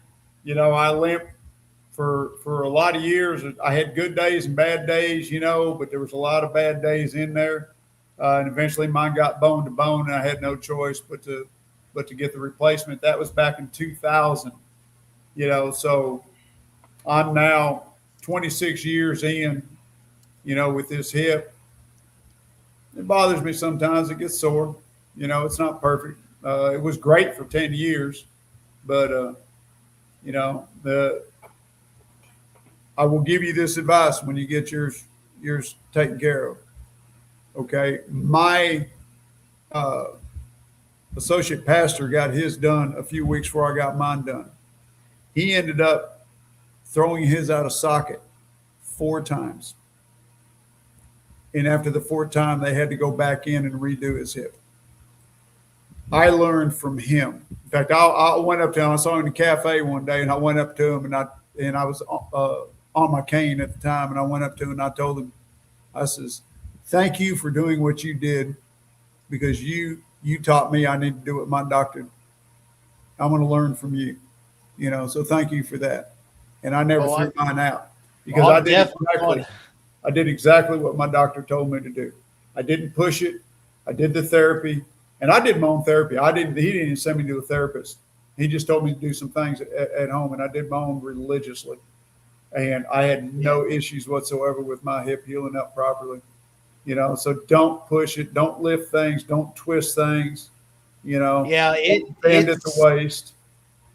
Yeah, there's instructions when I got I was waiting for my FMLA papers and my short-term disability. They had to fill it out. I didn't realize that a week ago they have already emailed me back, snuck it in. I didn't know it. So I read it, and it says no bending, no lifting. It says I can drive as long as I'm not on narcotics, which I'm going to try not to take them. It's just if I need them, they're there. If I don't, I'm not going to take them. Yeah, I didn't need I didn't need them. I took them every once in a great while, but I found just the fact that I was taking it easy. The hardest part about the whole thing about healing up in the first couple of weeks is you can't bend, and I mean you can't bend. So getting in and getting out of bed is difficult. I was fortunate in that I had recently, before I got mine done, I had recently gotten a sleep number bed. And with the sleep number bed, it was a great blessing to me because I could air that thing up rock hard to help me get out of bed. And then I could soften it, to make myself comfortable. Uh, get you, are you a back sleeper or a side sleeper? Side sleeper. Same. Okay, so that's going to be rough on you. All right. Get you a body pillow. Find you a body pillow. They're usually fairly large. They're about half the size of your body, and you can put that between your legs. Now, you won't be able to do it in the first week or two, but once you start healing up, you'll be able to put that between your legs and roll over on your side, and it'll be more comfortable. I probably used my body pillow for 2 years because I got so comfortable with it. Just felt so good to use. Yeah, To help keep that hip separated. I have that came with my mattress. I have a Dream Cloud mattress. They came with and I love these pillows. They're a micro. I don't know. They're like that micro fight. It's a sponge and it's cooling. So Right. I only need when I sleep. I used to sleep with 2 pillows. Now when I sleep with 1 pillow. But what I do is I take that other pillow and I put it between my legs, and I usually sleep on my left side. I kind of go on my right side, but then won't be long. I'm right back on my left side. I always was a left side sleeper. Yeah, I'm a right side sleeper because of my hip. My bad hip is left. Actually, I was going to ask you. I can't sleep. I can only sleep on my left side. I can't even go on my right side. Like it won't. Like I can't turn over. Would the body pillow be beneficial for me too? I'm sorry. Say again, sir. Would the body pillow be beneficial for me too? I don't know, because the whole point of the body pillow for us with hip issues was to keep the hips separated a little bit. So you're not Right. Well, that's what happens to me. so Like much. my legs get I get really bad pain. Like Yeah, but it may help you, and I've understood that it helps some people with sciatic back problems too. okay, maybe I'll get it. And the worst that'll happen is it doesn't work, right? But they're definitely great if you've had a hip replacement surgery. They really help. And if you're already putting pillows between your legs, then you're already into it. You'll be just fine. But yeah, do what your doctor says. Take it easy. Don't push it. Don't lift, and don't bend. And it gets real interesting going to the bathroom when you can't bend at the waist either. My mom has it over at the house. There's one of those chairs that you put over your toilet. So Yeah, I'm going to be using it. What I did with mine is the legs are adjustable. So what I did with mine is I shortened the front legs and had the back legs, fairly high, so it looked like a jacked up muscle car, and that way I could sit on it somewhat comfortable without bending my hip. Sometimes I would think about my hip. I'll be sitting in my recliner and I just can't get comfortable. It'll be aching, and I got to try and flip to one side or flip to the other, or sometimes just get up and walk and go. And then I'm like, oh no, I hope this isn't a preview of me going down that road that maybe Kelly's about to go down here. That maybe the hip's starting to wear out. So hopefully not. But hip pain isn't always actually in the hip. Mm-hmm. A lot of times it can be sciatic nerve. Okay. So it could be originating in your back. All right. Yeah. I'd like to skate by in life without any knee and hip replacements, but we'll see. Or knee replacements. Yeah, or kidney transplant. But I mean, let's not replace anything, okay? Right. Yeah. But if I'll do what I gotta do, so yeah, we all do what we gotta do. So, Scooby the dog says dairy. I weigh 105 pounds of 5'5", and I eat lots of cheese. Raw goat cheese from a local creamery. Goat cheese is easier for me to digest without a gallbladder. Smaller fat droplets, MCTs. All right, you're pretty skinny.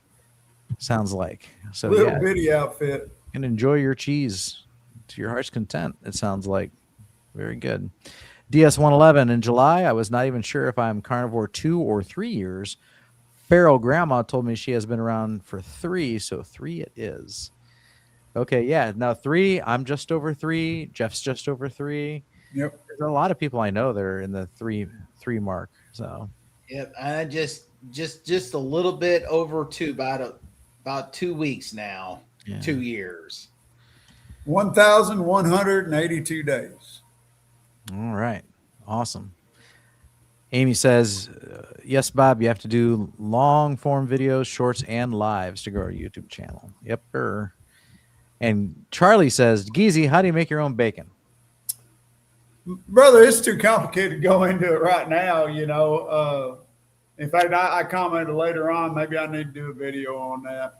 But it'll take me over a week to do the video because it takes over a week to make the bacon. So you start with a pig. Yeah.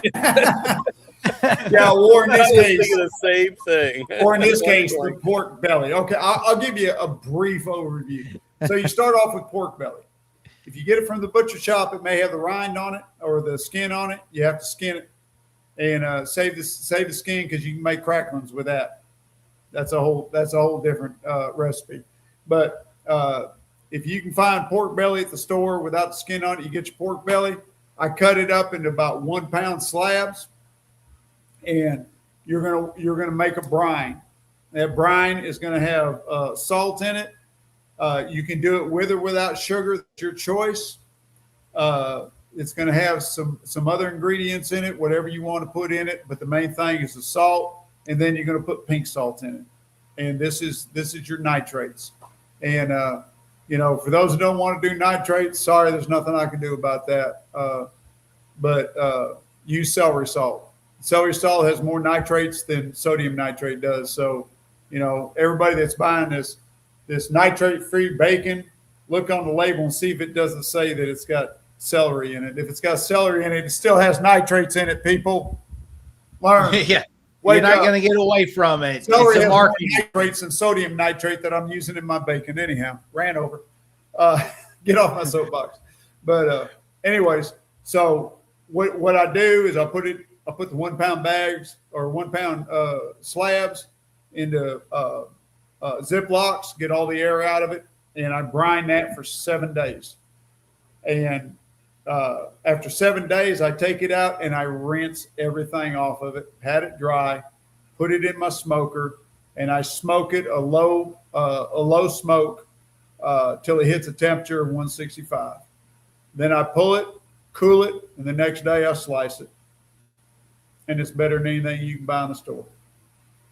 But the thing is rinsing it. So even if you use sugar, and this is something that gets me about, everybody talking about, well, this bacon is sugar cured. No, it's not sugar cured. That doesn't mean there isn't bacon. If you sugar cure bacon, you're literally covering the bacon in sugar, and that's not what the manufacturers are doing. You go up the Appalachians, you can find sugar cured hams and whatnot. They're covered in sugar and they're hung up to cure out that way. Okay, the bacon you buy in the store is not cured that way. What it is in the brine, they had sugar in it. It's not sugar cured. It's still cured by the nitrates. It's the nitrates that cure it. And I can't speak for how they manufacture bacon for the stores. I do believe I've seen a video of it where they actually inject the brine into the bacon. They got 100 needles that go down into the slab and inject it. If that's how they do the bacon, then you're not rinsing that off. Granted, that's not going to be as healthy for you. But the way I make my bacon, I'm rinsing all that off of the exterior. So I'm still getting the cure from the brine and the nitrates, but all that stuff any sweeteners I use, whatever, is getting rinsed off of that. And there might be a little residue left on it, but it's not much. But anyways, like I said, I smoke it and then I slice it. Uh, and maybe I'll do it. That'd probably be a good video. Nobody's ever done a bacon video, I don't think. Maybe I'll do a bacon video. Cook up some bacon, smoke some bacon, and it's beats anything you can get in the store. All right. Let's see here. Jerry said, I appreciated all the people that participated in this challenge. It was really designed to bring the community together and not to distance people. This is the Keto versus Carnivore Collide challenge. If you know, you know it was supposed to be fun. So I don't know. I don't know what you're talking about.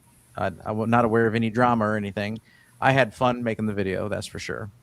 And someone else posted, oh, Jeff, the challenge is over. It was just for the month of July. So technically, if you don't want to make a cooking video, you're off the hook. I'm off the hook.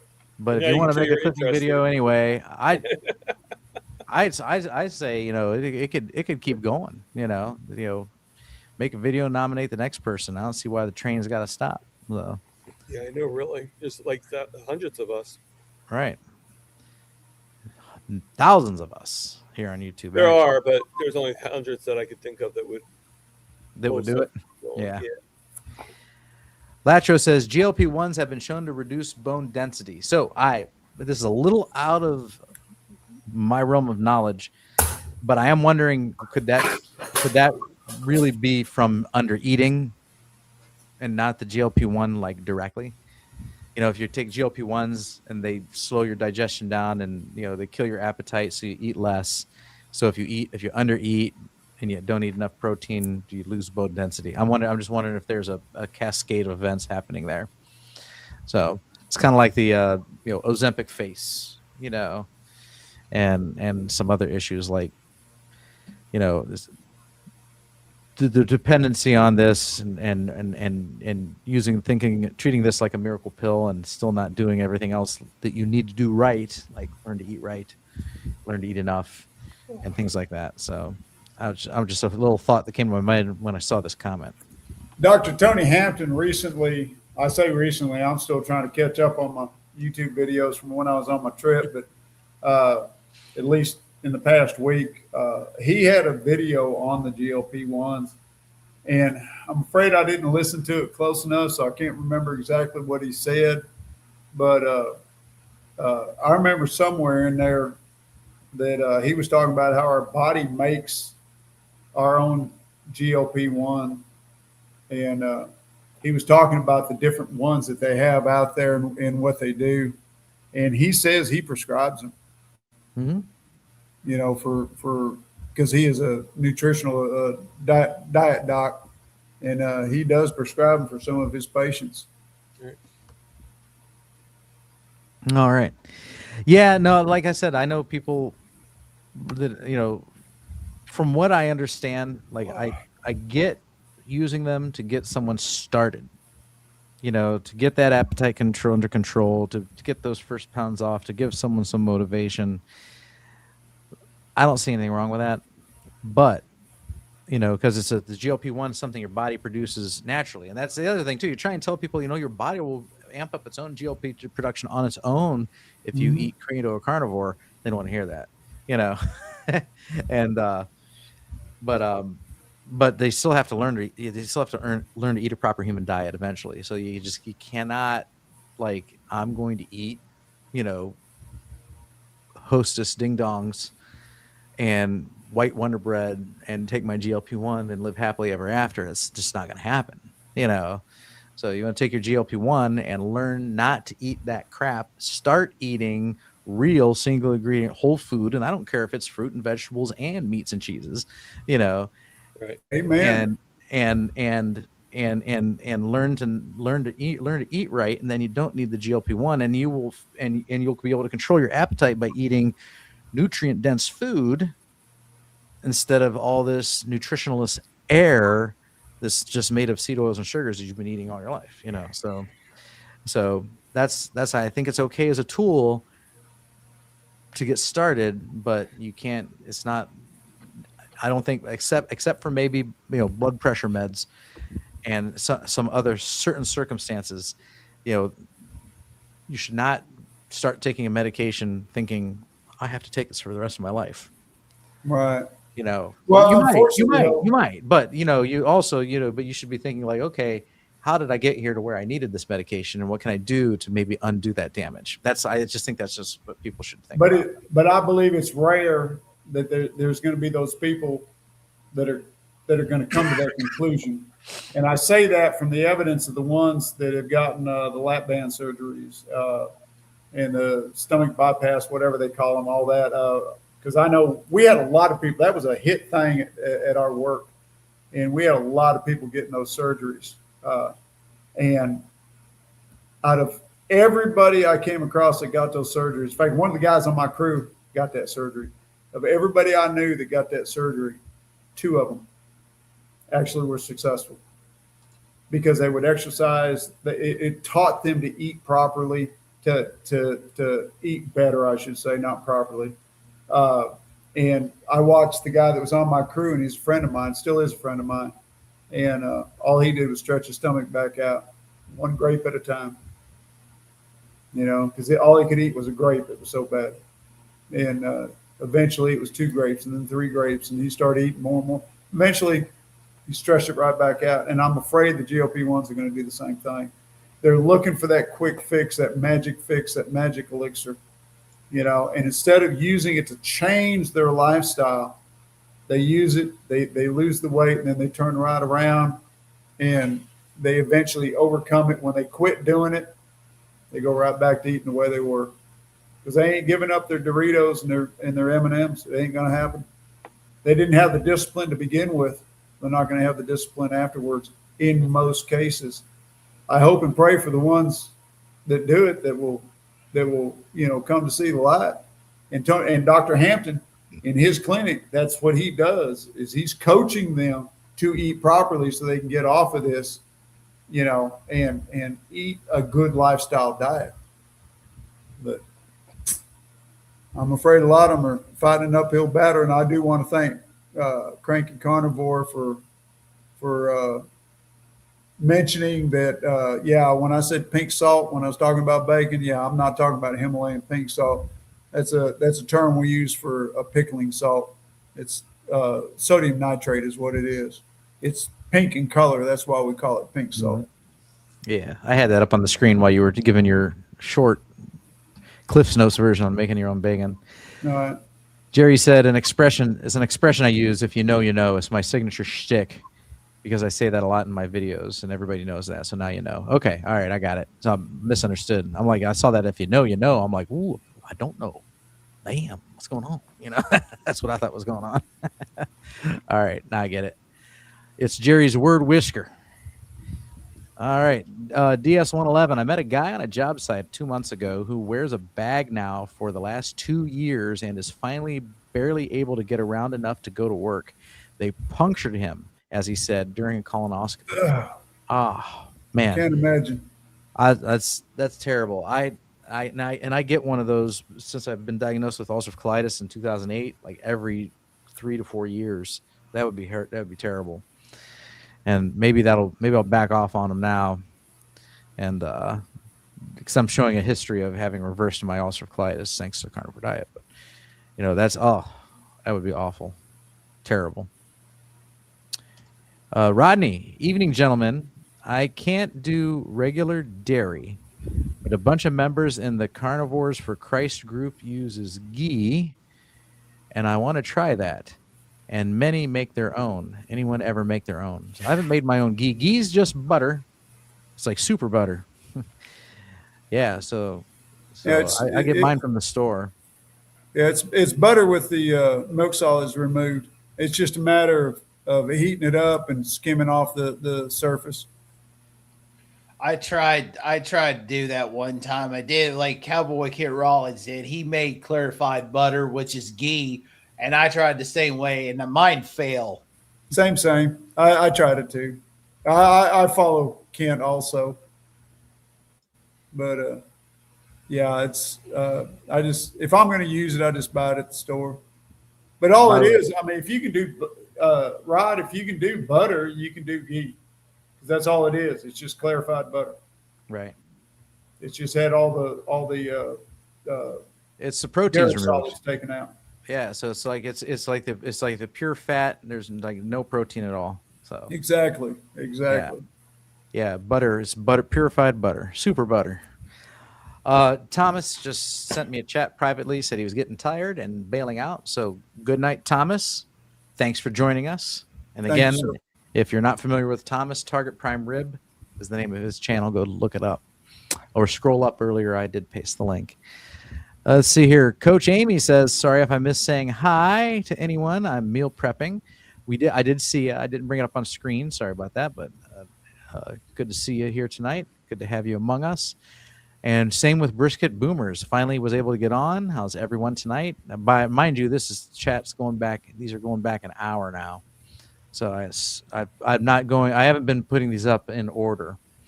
Bill Cook is tempted to try a little jalapeno. That's okay. I like a little jalapeno now and again. Let's go for it. Jeff has a little jalapeno now and again. I think Kelly is confessed to some jalapeno now and again too. You want to try jalapeno for the first time, you gotta have jalapeno poppers. Man, they ain't nothing. It's time to make armadillo eggs again.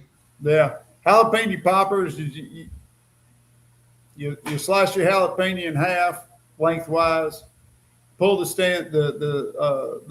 core and seeds out. You stuff it with whatever you want to stuff it with. You can do brisket, you can do pulled pork, you can do just cream cheese or any kind of cheese that you want.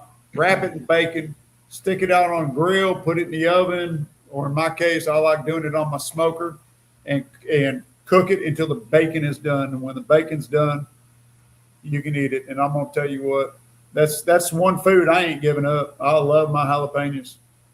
I only eat them about once a month, but I love them. In fact, I'll put them on my carnivore nachos.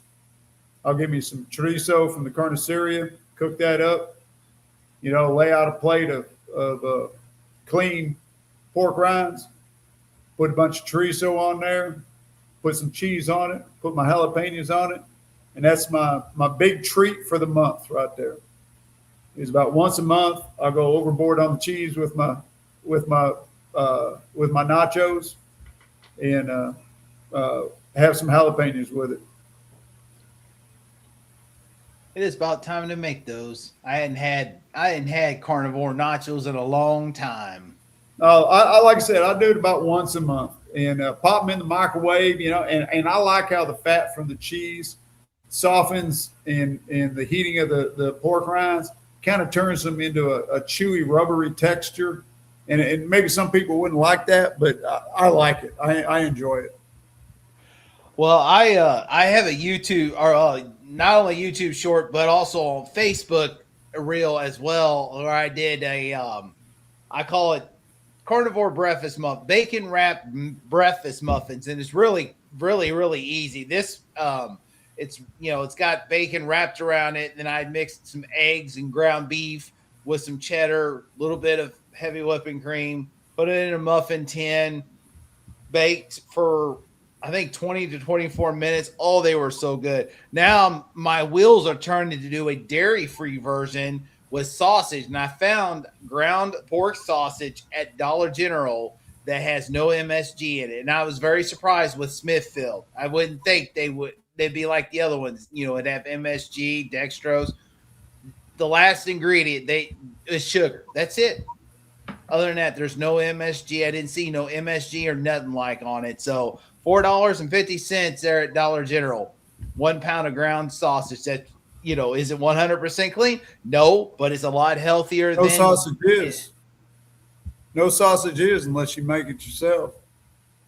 So, I mean, if anybody's out there on a bargain, unless you make it yourself, there you go. Go to Dollar General, or if you can find Smithfield, it's good. But my wheels are turning to take the pork panko, the eggs, the sausage, and make a dairy-free version and try it. Thinking about doing that. And taking it on the because I'm going to Indiana Friday to our meetup, so I'm gonna do those for that, and I'm gonna see what it's like. Yeah, that'll work. DS-111. He continues with his the guy with the punctured colonoscopy issue, the bag. So I gave the man who wears the bag Kent Carnivore's channel, if that is what you are reacting to. That's what we're talking about. And that's not the next one. This is. If anybody needs carnivore, I told the man it is you. He was all ears, and I wrote down a bunch of channels for him. He found out the hard way already what vegetables do to him. His bag opened before on a job site because of all the accumulated gas in it. And that's an interesting talking point. Of course, I mean, I picture a balloon that you let go and it takes off. but no, I mean, you know, when I deviate, okay, and eat off plan and eat plants, instant gas, gas returns. If I eat carnivore, no gas. You know, and to not have gas is a blessing in my opinion. You know, and so that's just kind of interesting. And we also learn from people with colonoscopy bags like Kent Carnivore, Lee Copus, I think his name is. The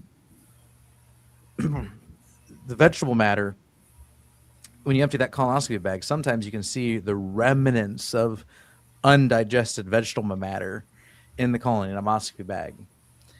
You know, because we already know that fiber's indigestible and whatnot, but you'll never ever see the remnants of any kind of meat, eggs, cheese, or animal products in that colonoscopy bag, because that stuff is 100%, not 100%, but you know what I'm saying, 100% utilized by the body. So this is one of the things that we learn about, is a carnivore diet, good for humans, because, the opposition says, no, it's terrible, but, people that wear colonoscopy bags, they got visible proof that the vegetables aren't doing them any good. They're just passing right through them, and that the meats that they eat is fine. Or you ever heard remember years ago, there was this big thing in the news about meat rots in your gut.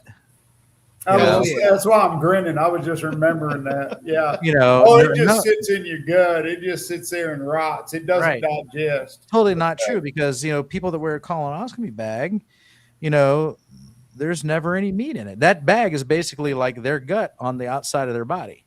So you can see exactly what's rotting in their gut, and it's full of vegetables. So like meat doesn't rot in your gut, but vegetables do. The undigested vegetation, it can rot in your gut. So anyway, just a little talking point that I thought was interesting, because the colonoscopy bag, that's not what it's called. What do they call that bag? Colostomy bag. Colostomy bag. Yeah, not colonoscopy bag. Colostomy bag. Yeah. And You're close. You're close. I was like, something's not sounding right. But that bag, the people with that bag, that proves, that the carnivore diet is indeed like a healthy diet, and that the meat's not rotting in your gut. So yeah, just is a good talking point. When you're looking, talk about gas. I remember, mine is like minimized almost down to nothing. Every now and then I have it, and that's because I drink the sparkling water. You get a little bit.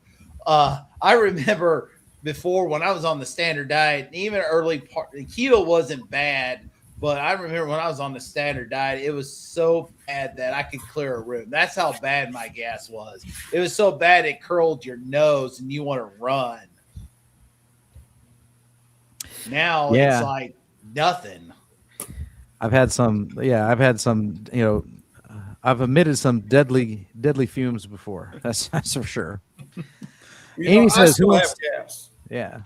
Oh yeah. No, it's not like, I'm not like gas free. Yeah, and it's due because I believe it's due to the fact that I swallow air when I eat.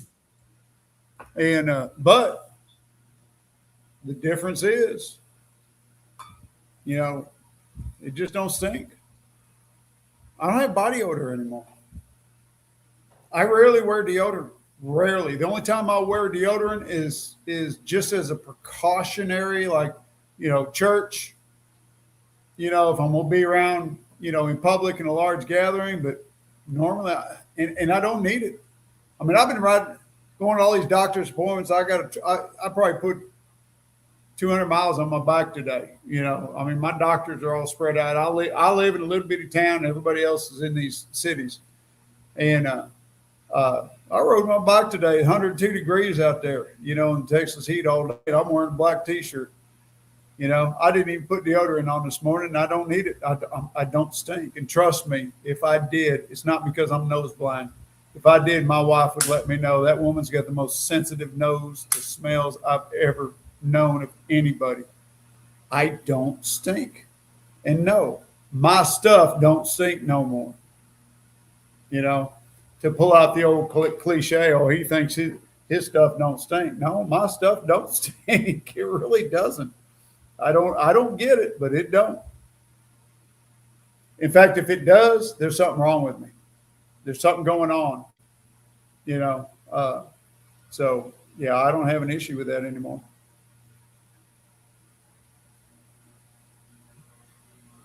I was unstarring comments and I was on the wrong screen. So I was actually unstarring starred comments that I wanted to put up. So, or no, I did those. Okay. All right. We'll come back to that. Amy said, "Who wants to eat lettuce right now?" LOL. No. No. That's a turd No. emoji. Why No. why do you want to cuss us like that, Amy? I mean, seriously. I will say, I thought you were our friend. I will say, if you're still eating lettuce, that's fine. I think that what you want to do is go down and get a head of lettuce, chop it yourself. Don't buy the bagged lettuce right now, because that's where the cyclospora is being an issue. Which, by the way, in Michigan has hit 11,000 cases today, and we had the first Wow. 2 deaths. Wow. First 2 deaths from that lettuce parasite. Yep. So, so I know she says this in jest, but that is something to take seriously. So if you're doing lettuce, get ahead, chop your own. I'd avoid the bag lettuce for now, because I think they still think that's where the source of it came from. All right. Aaron is 5'9", just fits into 32 pants, relaxed fit. Awesome. Cool Very breeze. good. All right. Rock and Amy is 5'9", between 175 and 180. Very good. All right. And then Aaron also says, Healing Humanity did dinner and movie 2 hours each way. 100% would do it again. I'm glad you enjoyed yourself. I know I would have loved it. I've been to one of his meetups before, and it's just like, and if I knew about it sooner, and I just could have planned better. But like when I heard about it, I just had days to think about it, and I was like, yeah, I'm going to do this. And then I was just like, I'm just trying to, nah. Charger Mopar says, I know the movie will be a success when it is on BitTorrent. That's hilarious, actually. That's true. What's BitTorrent? It's the way you can illegally copy and pirate media. Oh. Yeah. So it's this network where computers are connected to each other, and let's say you want the Healing Humanity movie, we'll just use it as an example, and you've got 500 people that have a copy on it on their computers. And so what your computer does is contacts each of them and asks for a little piece of it. And then once it has all 500 pieces, it reassembles it, and now you have a copy on your hard drive. So you didn't technically copy it, but it doesn't matter, because you do now own an illegal copy that you don't have a license to play or own. So it's still illegal either way. But that's just how people are getting stuff without paying for it. Robin Refined Fire asks, is the National Library of Medicine National Center for Biotechnology Information a legit site for articles? And the answer to that is a resounding yes. Okay, absolutely. It's very, very on the up and up. It's completely legitimate. Probably one of the most respected sources available. The NCBI is part of the National Library of Medicine, and it's a government resource. And here's what we all use it for: me and Baker, Barry, Saladino, all kinds of people. Nick Norwitz. It's PubMed. So PubMed, the main search engine for biomedical research papers, that's actually part of the National Center for Biotechnology and Information. So PubMed is what we all use, and the various databases there. When we're like, hey, studies show, usually that's where all those studies have been cataloged and organized and are searchable and are made available, usually for free. Some they want money for, but it is a good resource, particularly PubMed. So PubMed is a great site. But at the same time, just like everything else, just like politics, just like religion, and just like diet, you're going to have research articles that say this is great, and then you're going to have the opposition with their research articles saying this is terrible. So you gotta read it for yourself and come to your own conclusion. Well, actually read and understand what the study says. Yeah, don't just read the headline. No, and don't read the conclusion. And don't just read the conclusion. It's just like the study that says red meat causes cancer. Actually read the study and you find out they didn't actually test red meat. Yep, they just noticed that there's a prevalence in cancer higher among those who answered yes, they ate red meat on food frequency questionnaires, which really tells you nothing. Which tells you nothing, and they can't.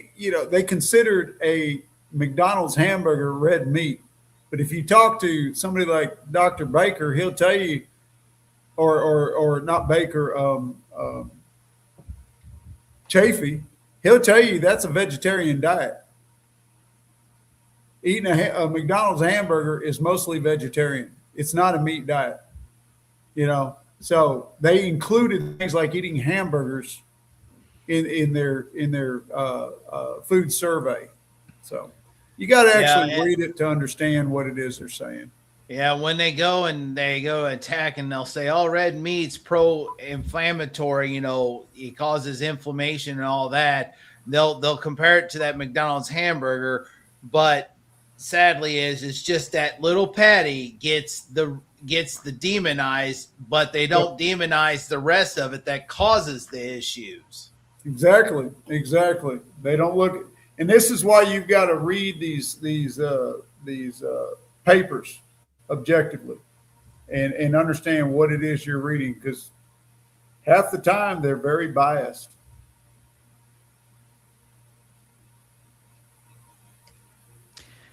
DS111, I feed our cat a good low-carb canned food and his box does not stink. That's interesting. Mine eats kibble and it reeks like, ugh. Yeah, so that's interesting. And I've been told that canned food is better for a cat because it's more carnivore-centric than the kibble. The kibble's more grain-based. So, yeah, most cats probably shouldn't eat kibble at all. They're better off with canned food. Yeah, all my cats are barn cats, and I got too many right now. They've all had kittens, so I'm overrun with them. But they get a little bit of kibble to keep them around, but their main diet is eating rats. They go out and hunt their own. Calorie counting carnivore. Did you all hear or talk about Carnicon yet?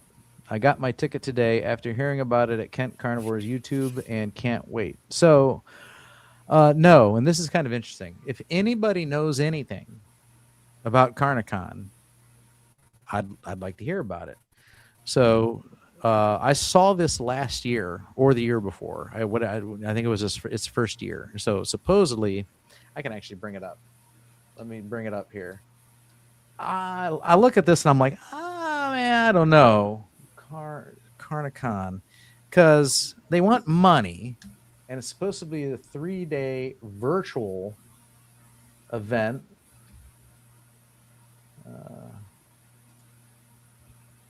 And I'm not going to be able to find it. Oh, I saw it on advertising on Facebook. It's supposed to be like a 3-day virtual event, and it boasts There's going to be various speakers, and there's going to be merchants, and so it's like, okay, but they don't list who. So like, who's speaking? They don't say anybody. Who are the merchants that are sponsoring it? They don't say anybody. They want money for it. And there's two different tiers. Like there's a certain dollar amount, but then you have to watch it in real time that weekend. And it's like a Friday, Saturday, Sunday. But it's like no hotels, no traveling. It's all done on virtually. And then, or you can pay an even larger amount of money where you can go back and watch the replays at your leisure.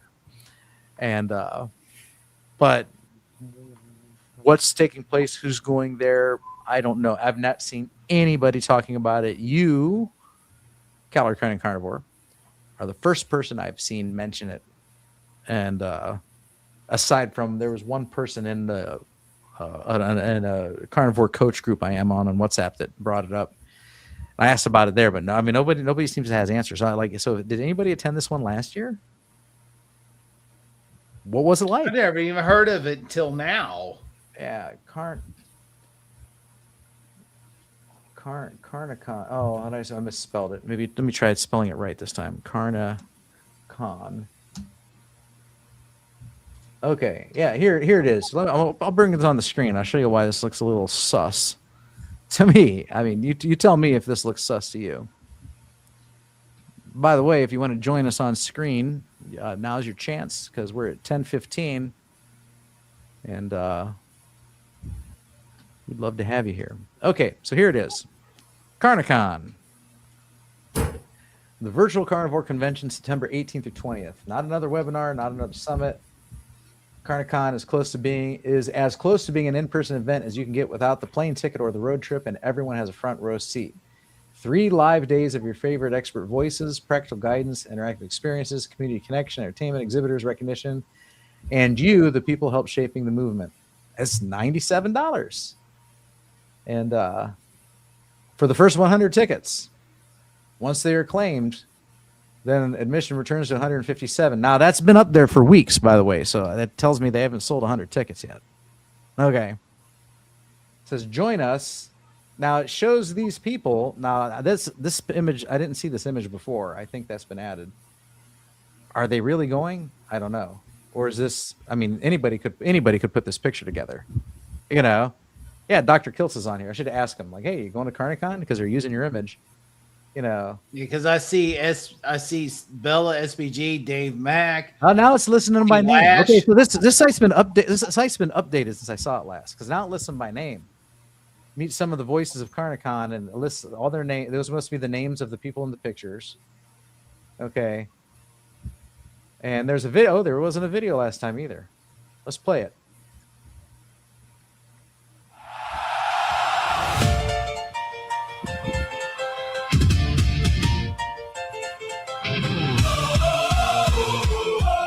Kind of long.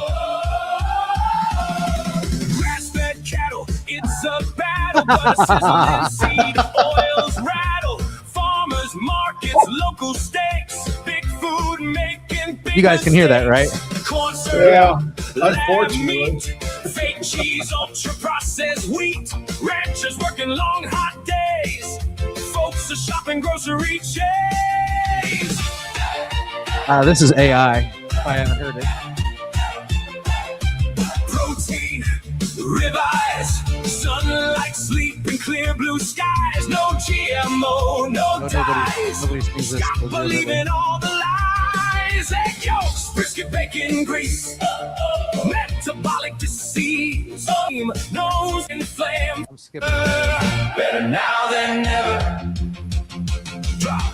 Drive through the true beat, smoking on fire. It's time It's to all just change one long and song. matters courage, let the flames grow. All right. Yeah, that's enough. Enough of that. Yeah. Okay. Right. And so this is kind of like a description. So, all right. Screening room, shows, lounges, community stories. Okay, but like literally so like all these people up here. Okay, like I follow half of them. I've never heard one of them mention this. Not one. You got Bella. Yeah. You got Dr. Kiltz. You know, You got Adam Lacey, there's Adam Lacey. Yeah. Dave and, Mack, Barb, yeah. no carb, Barb. Carnivore, you know, so like, I mean, look at, you know, all these. Is that Thomas down there in the lower left? Is that No, Thomas? it looks like Thomas, but it's not Thomas. Sure looks I like can't him. remember. I can't remember. He reversed a lot of things, and I think he had cancer, and he went into remission, or cancer was gone. I can't remember. I think he lives in the northwest, up in Washington, Oregon. I can't remember what his name was, but you have Lash, you have Courtney Lua, you have Linda Dvorsky. Looks like Coach Lisa Pickard. Let's see. I can't think of the guy right. I'm pointing to him all the way to the far. It'd be my far right, just right below Adam Lacey. I remember seeing him and Liz do. They do lives together. It looks. I'm like Jerry. It looks like a con. Yeah. Because I never heard of Dr. Kiltz ever mentioning that. Right. Yeah. Now, we do have a comment down here. I like that Grandma Barbara makes better lyrics than that. Hope no vegan did this. That's funny.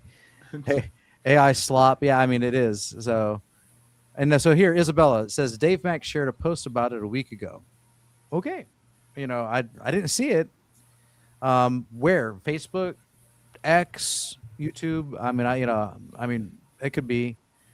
So, but I just like, you know, if the web page, you know, really sells this, like, man, this is a big deal. But then the carnivore community is absolutely silent about it. So like, and it was the same way last year. I'm like, should I drop $97 on this thing? Nobody knows anything about it. And I just find the same thing happening this year. So yeah. There we go. Next to Coach Steven is the guy from Bella's show. His name is Coach Raymond. Okay. Yeah. And Isabella said that Dave mentioned it on YouTube. And so that we can try that I can try and go look at. But anyway, I'll clear this off the screen here. Let me remove this.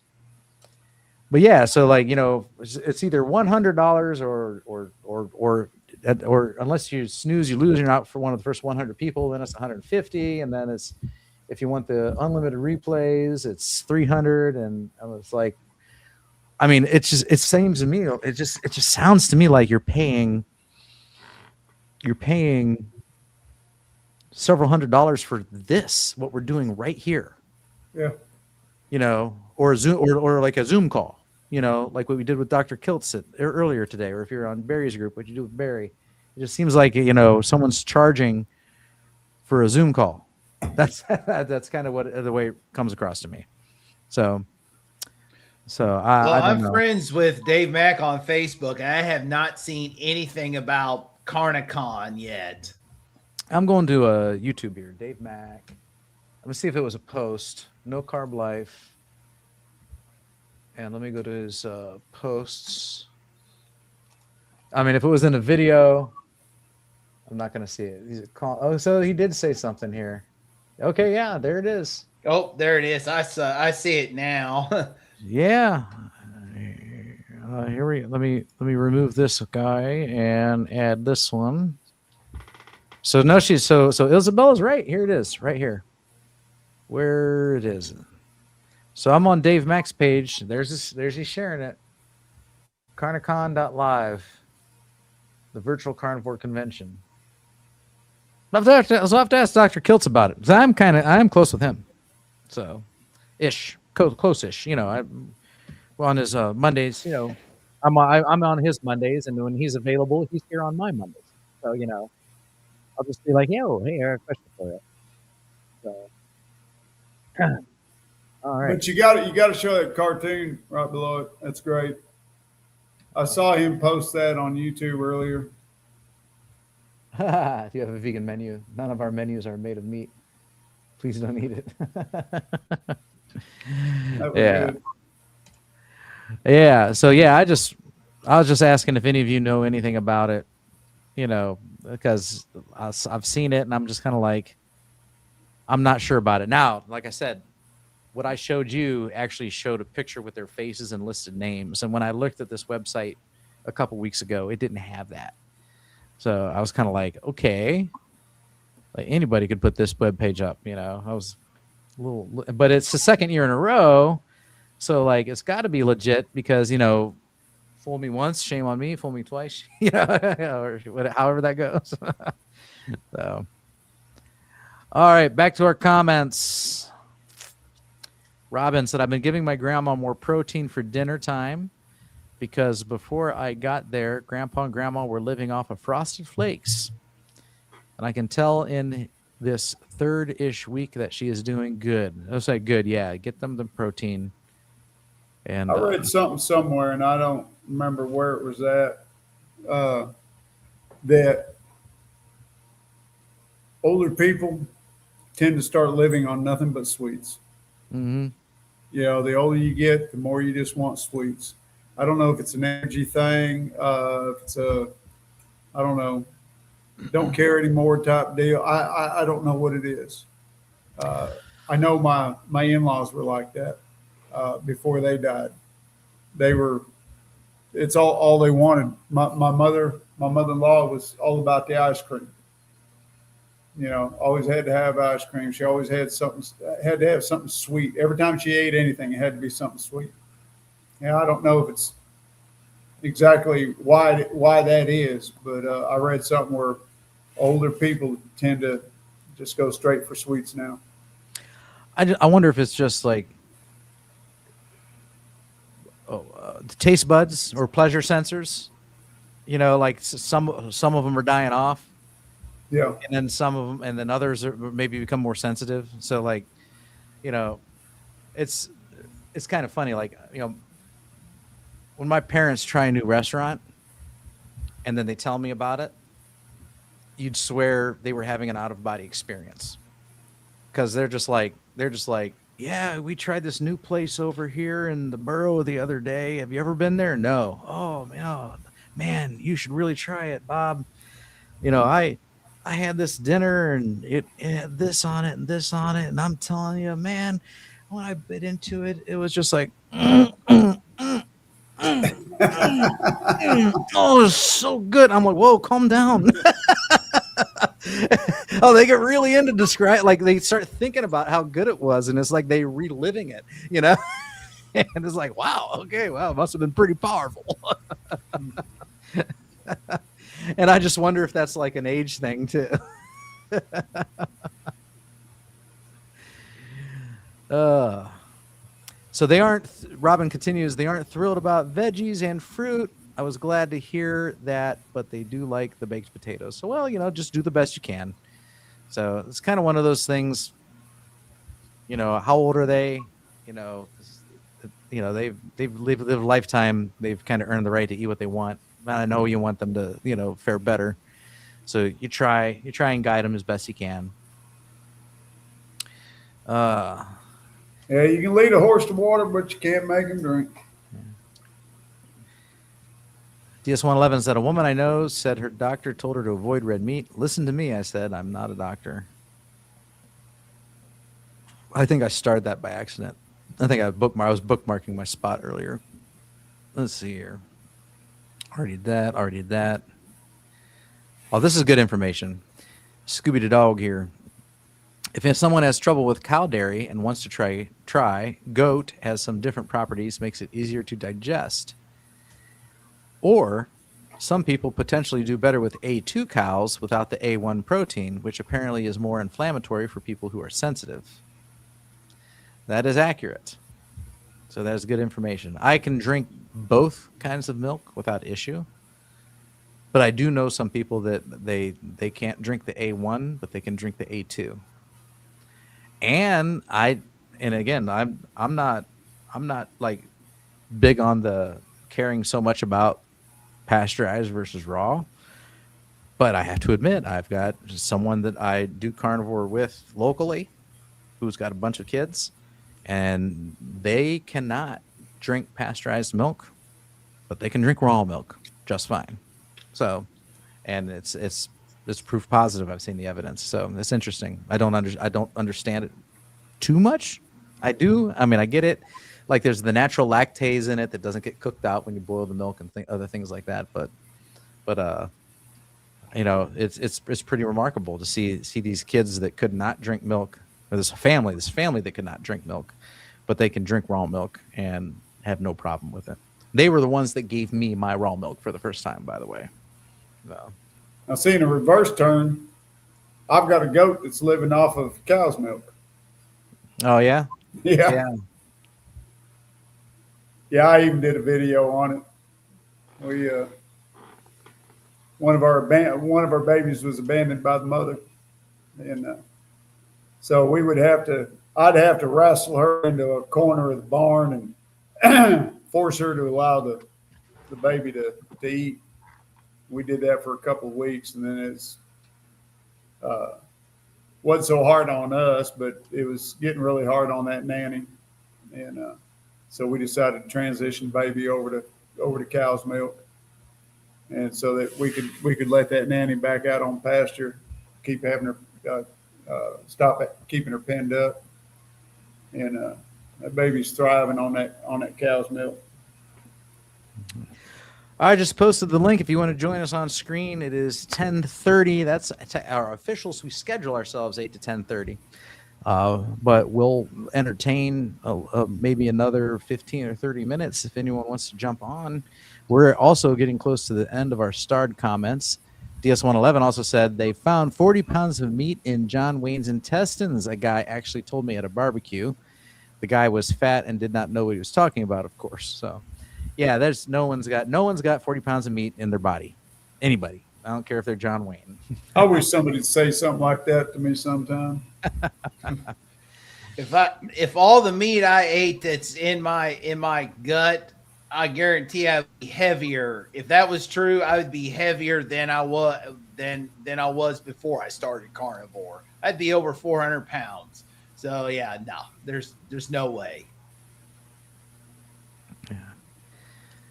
Carney Khan, Key Hint Khan, and again, I don't want to slam this because I don't know. You know, like I'm just like I'm. It's my honest plea to the community. Like, does anybody know anything about Carney Khan?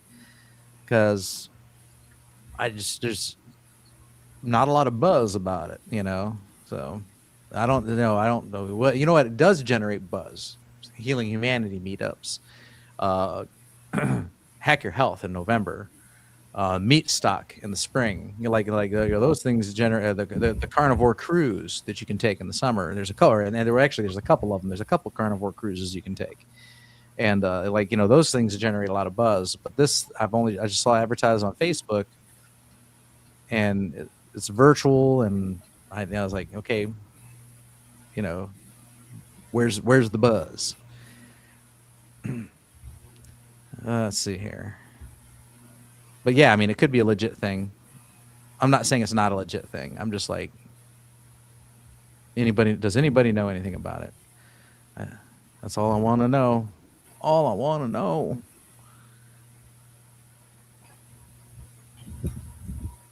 They said my old uncle had ALS before he died. Now I think he died of malnutrition. Can someone remind me what ALS is right now?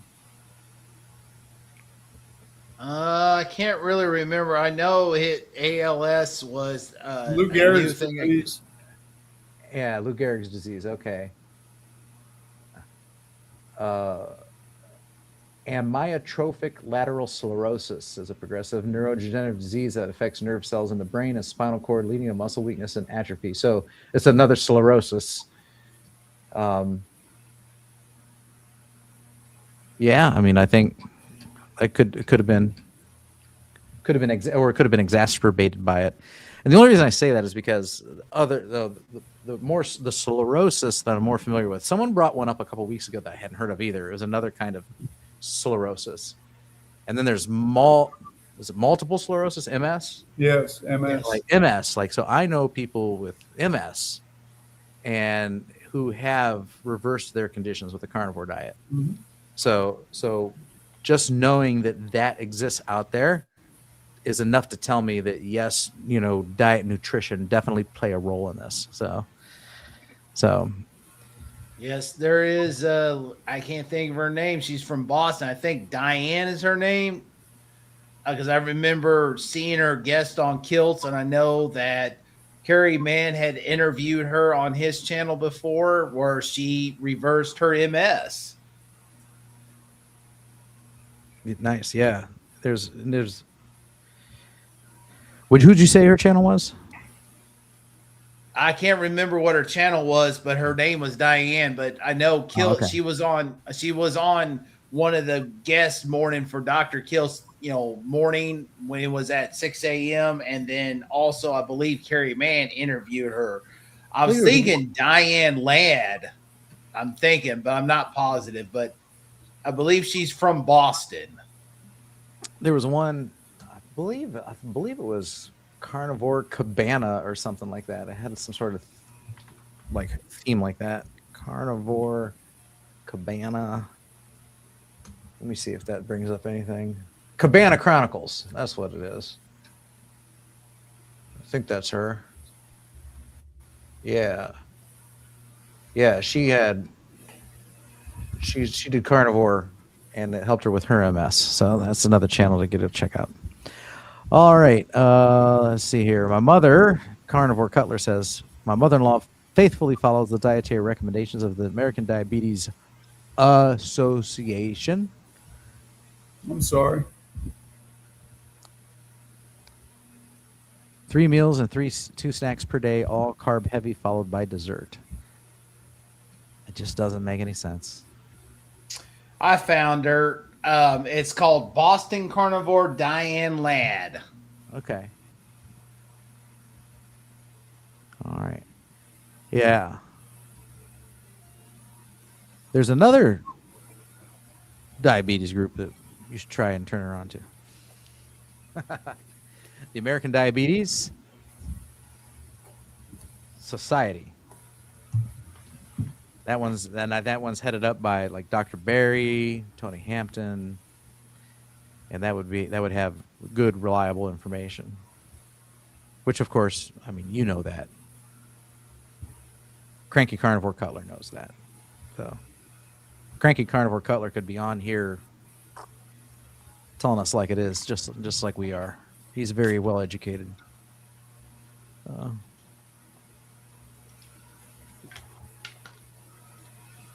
Yeah, just like Bill says, turn them on to the American Diabetes Society. All right. Sandy says he saw you bottle feeding that sweet baby. Yeah, that was Rambo. He's my little buddy. Rodney says, I overdid raw A2 whole milk, half gallon daily. Woo! And could have drank a gallon, but it's too expensive. I have a problem with casein, so had to quit. That's why I'm investigating ghee. Yeah, I mean, ghee is just butter. Like, you're not going to use ghee for anything besides Cooking scrambling some eggs. Like or recipes. Yeah. That's what ghee is for cooking, because it doesn't brown. When you get rid of the milk solids out of it, that's what browns in butter, is the milk solids. So when you get rid of that, you got clarified butter, which is ghee. Then you use that for cooking, and it doesn't brown. But I'll tell you what it tastes like. If you've never had it, first time I used ghee, it reminded me of what they used to put on popcorn at the movie theater for buttered popcorn. It tasted like buttered popcorn to me. Of course, now they use soybean oil, with butter flavoring, but they used to use ghee in the movie theaters for buttered popcorn. That's what it reminded me of.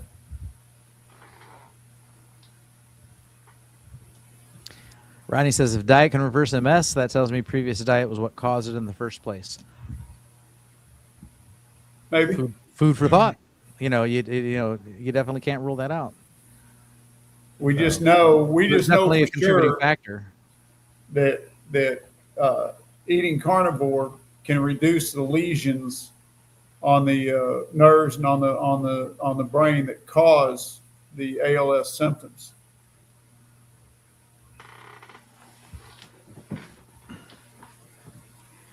Dave Mack has playlists of various issues, and multiple sclerosis has 29 videos. Yeah, that's true. Yeah. He's got a good way of searching his videos too. So yeah, no, that's good. Rodney says, I'm thin, so I need fat from ghee since I'm currently not doing butter. All right. Yeah, no, that would be fine. Yeah. Yeah, ghee. I mean, and if you're trying to stay away from dairy, then it's tallow for you. That's really what it comes down to. Butter, ghee, tallow, bacon fat, duck Try fat. duck fat. Yeah, duck If you fat. can find it, it's not cheap, but find duck fat. That's good stuff too. Those are all your animal fats. And then if Yep. you want to diverge from animal fats, coconut oils, okay. Olive oil, I wouldn't cook with it though. Nothing high heat. Avocado oil, those are more better as garnishes than actually like cooking food with though. So Go find you some of the roadside stands and go get you some cracklings. I know you live in Louisiana. You got them all over. Go hit up those roadside stands, get you some cracklings. They're probably all fried in lard. I do tallow, but I miss butter. Well, I will say, based on your previous comment, you said it was the protein, right? I have a problem with casein, hard to quit. That's why I'm investigating ghee. So yeah, like the ghee should have no casein in it. Let me just verify. Ghee should have no casein, correct? Yeah, casein in the whey is removed. Right, clarified ghee. Yeah. Ghee casing, whey removed. That's the whole point of the clarification. Yeah, so you'll do fine. If casein's the issue, you'll do fine with ghee. You'll get to enjoy that butter. It'll be as close to butter as you can get. Yeah. Because it came from butter. It's basically butter. Personally, I like the flavor of it myself. Yeah. So yeah, go for it. Now, I just had this evening. I didn't eat till about almost 5 o'clock today. Excuse me, and I just had a busy day. But I'd cooked up a roast, chuck roast, a couple of days ago.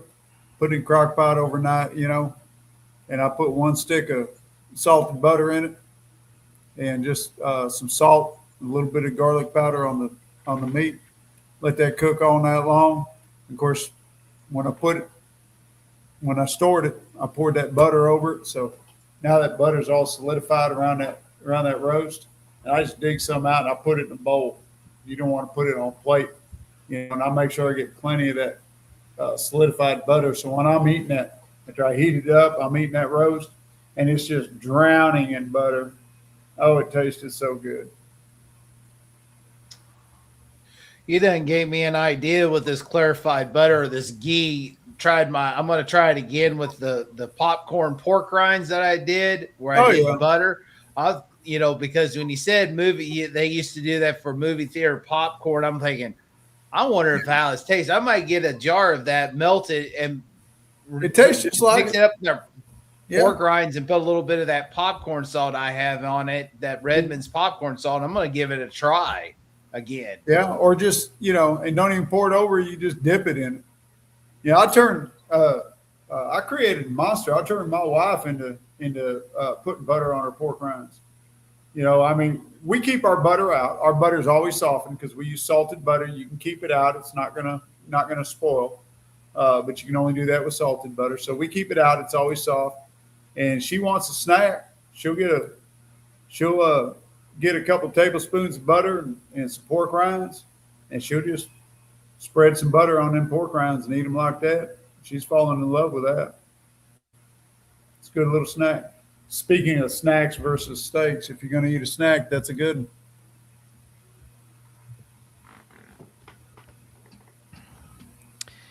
Let's see here.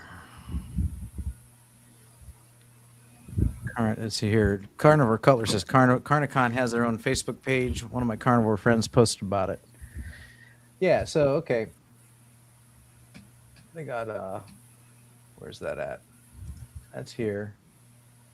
They got 54 followers. It's just like any other Facebook page. And they're just making posts and talking about what's coming up. But I did on their website here. There is an About Us page here. I'll share this with you here. And I did see this before. I just forgot to go to it. Where's it at? There it is. Yeah. So we got this here. Let's see here. So it says Carnicon was created by Lane and Valerie Penny, a husband and wife team with a shared passion for helping people discover the carnivore lifestyle. Lane is now managing Crohn's disease, and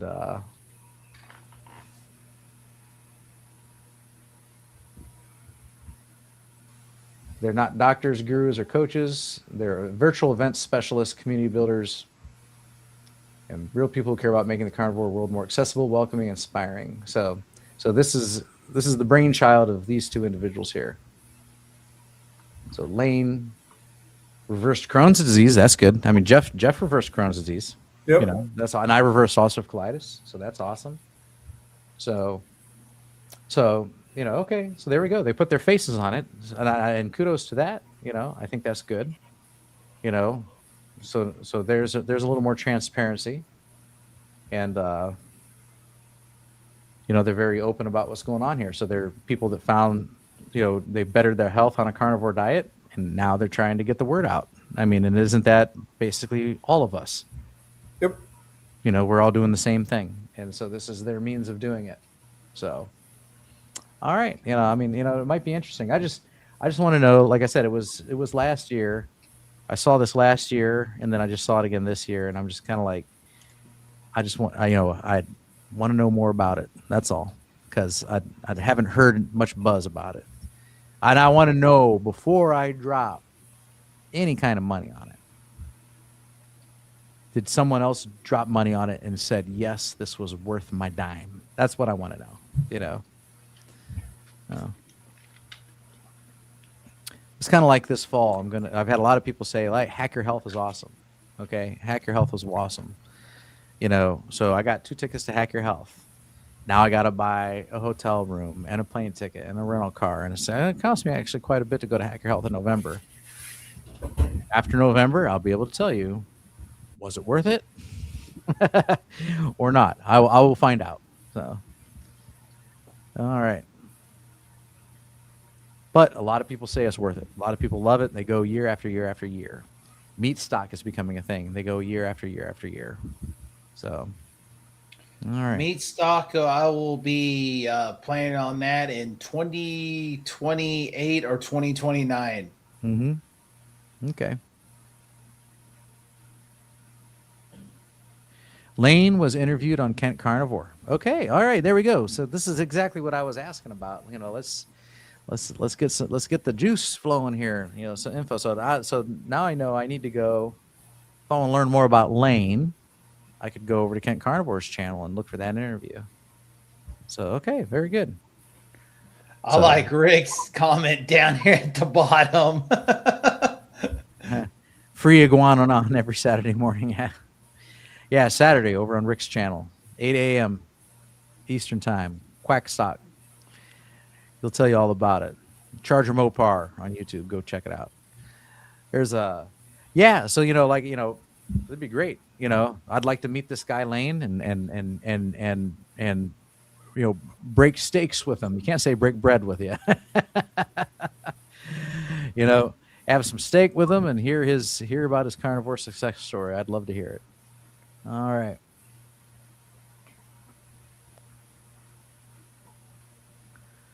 Jeff, if you can get some beef navel, beef belly cut of meat, you should do a video on making your own beef bacon. I need to find a butcher that can get me that cut, as I just got a meat slicer. Yeah, you know, and that's something I've always wanted to try. I've looked for it and never come across beef bacon, but I darn sure want to try some, and I wouldn't mind trying to make some. But yeah, finding beef belly is tough. I didn't think of it when I had my last 2 cows butchered. I should have told them I wanted the belly meat off of them, and I didn't even think of it. I've had beef. I found bacon. it in a local grocery store in Columbia, Missouri. Locally owned grocery store. $11.49 a pound. Wow. Yeah, they had beef bacon at Sam's Club one time, but I can get it down at my local butcher, Duma Meats. I can get beef bacon down there. I can just walk in there and get it every time. It's good.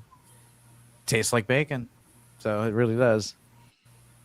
All right. Rodney says, and you know what? Here's the words of wisdom right here, Rodney. Kudos to you for saying this. If Carnicon encourages people and they're willing to pay, go for it. Yep, absolutely. So yeah, like I said, I just wanted some more info on it. It's something that I'm in the dark about. So break steaks with them, yeah. So yeah, what would you say? What would you say? We're not gonna say, hey, let's break bread. I'm not gonna break bread with anybody. I know that's just a figure of speech, though. So, all right, let's talk. Let's talk over bacon. Let's talk over burgers. Walmart sells beef bacon, but it shrinks down to a quarter of the original size. Yeah, I've never seen it at our Wally World. Jerry I haven't says, either. yeah, it's exactly what I tell my local coaching clients. You can come to my house anytime, and we will always break beef together. All right. All right, folks. The well is running dry. You break bread to feed ducks. That's right. Okay. All right. So that's it. Theme wise, we talked about earlier the big food cashing in, trying to cash in on the carnivore trend. Okay. How do we know that? Why? Well, there's a market boom. The sale of meat products is up. Meat sellers like Tyson is showing record sales in 2026. And they're projecting the market to double by 2036 over the next 10 years. And what's driving this growth? Packaged meat snacks, jerky, bone broth, and simplified animal-only products, with beef leading the charge here. And there's a pro and a con to everything. The pro is one of the upsides of commercialization is accessibility. More people can try the carnivore diet without cooking everything from scratch, so it lowers the barrier for beginners and busy people.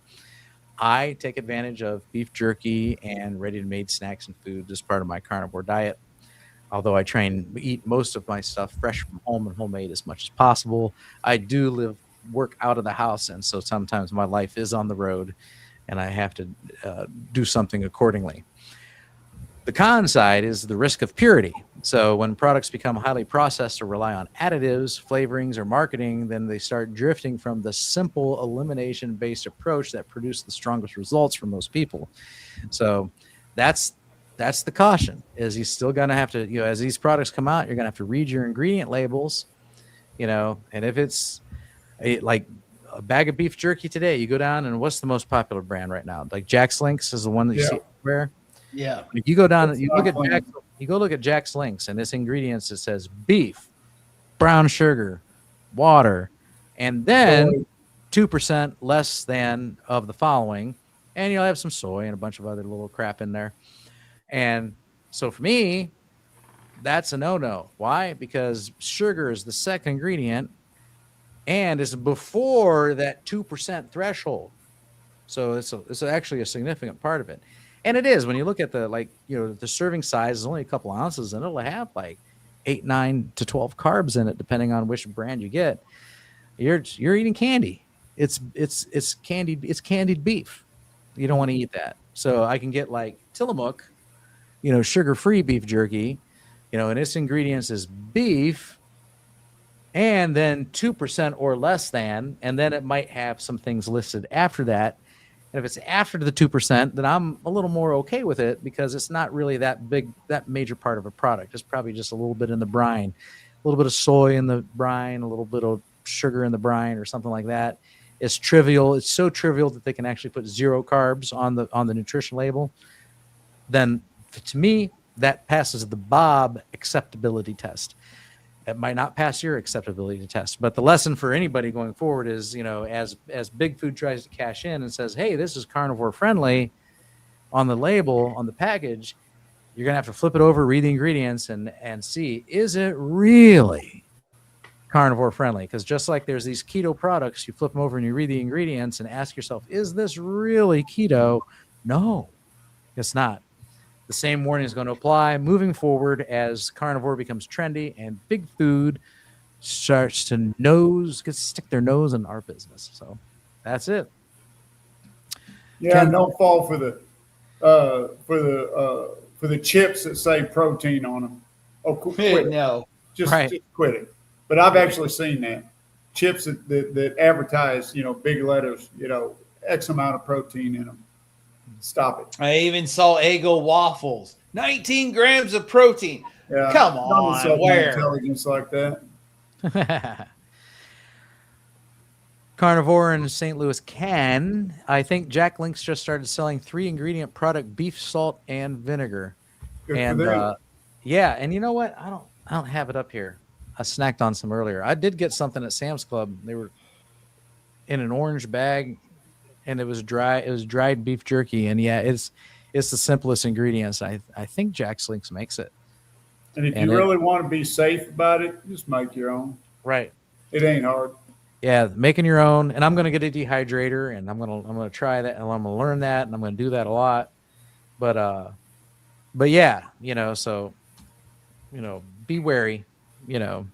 That's the thing. That's the lesson going forward. And it's 10:55, so that's it. I'm done. You guys done? You guys, we can talk Yeah. after. We can talk Yeah, when we we're go good. off the air.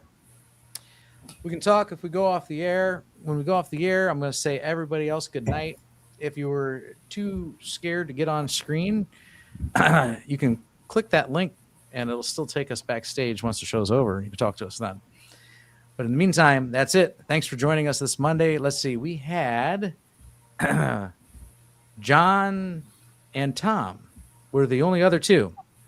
So we had 5 tonight. We had me, Kelly, Jeff, John Laspina, Carnivore Teacher Alpha, and Tom, Target Prime Rib, on screen today. I want to thank them for joining us on screen, and thank you all in the chat for asking your questions and making your comments and keeping this conversation fun and exciting, and taking something that, we could talk for 15 minutes and be done, but thanks to you guys, this thing stretches for 3 hours.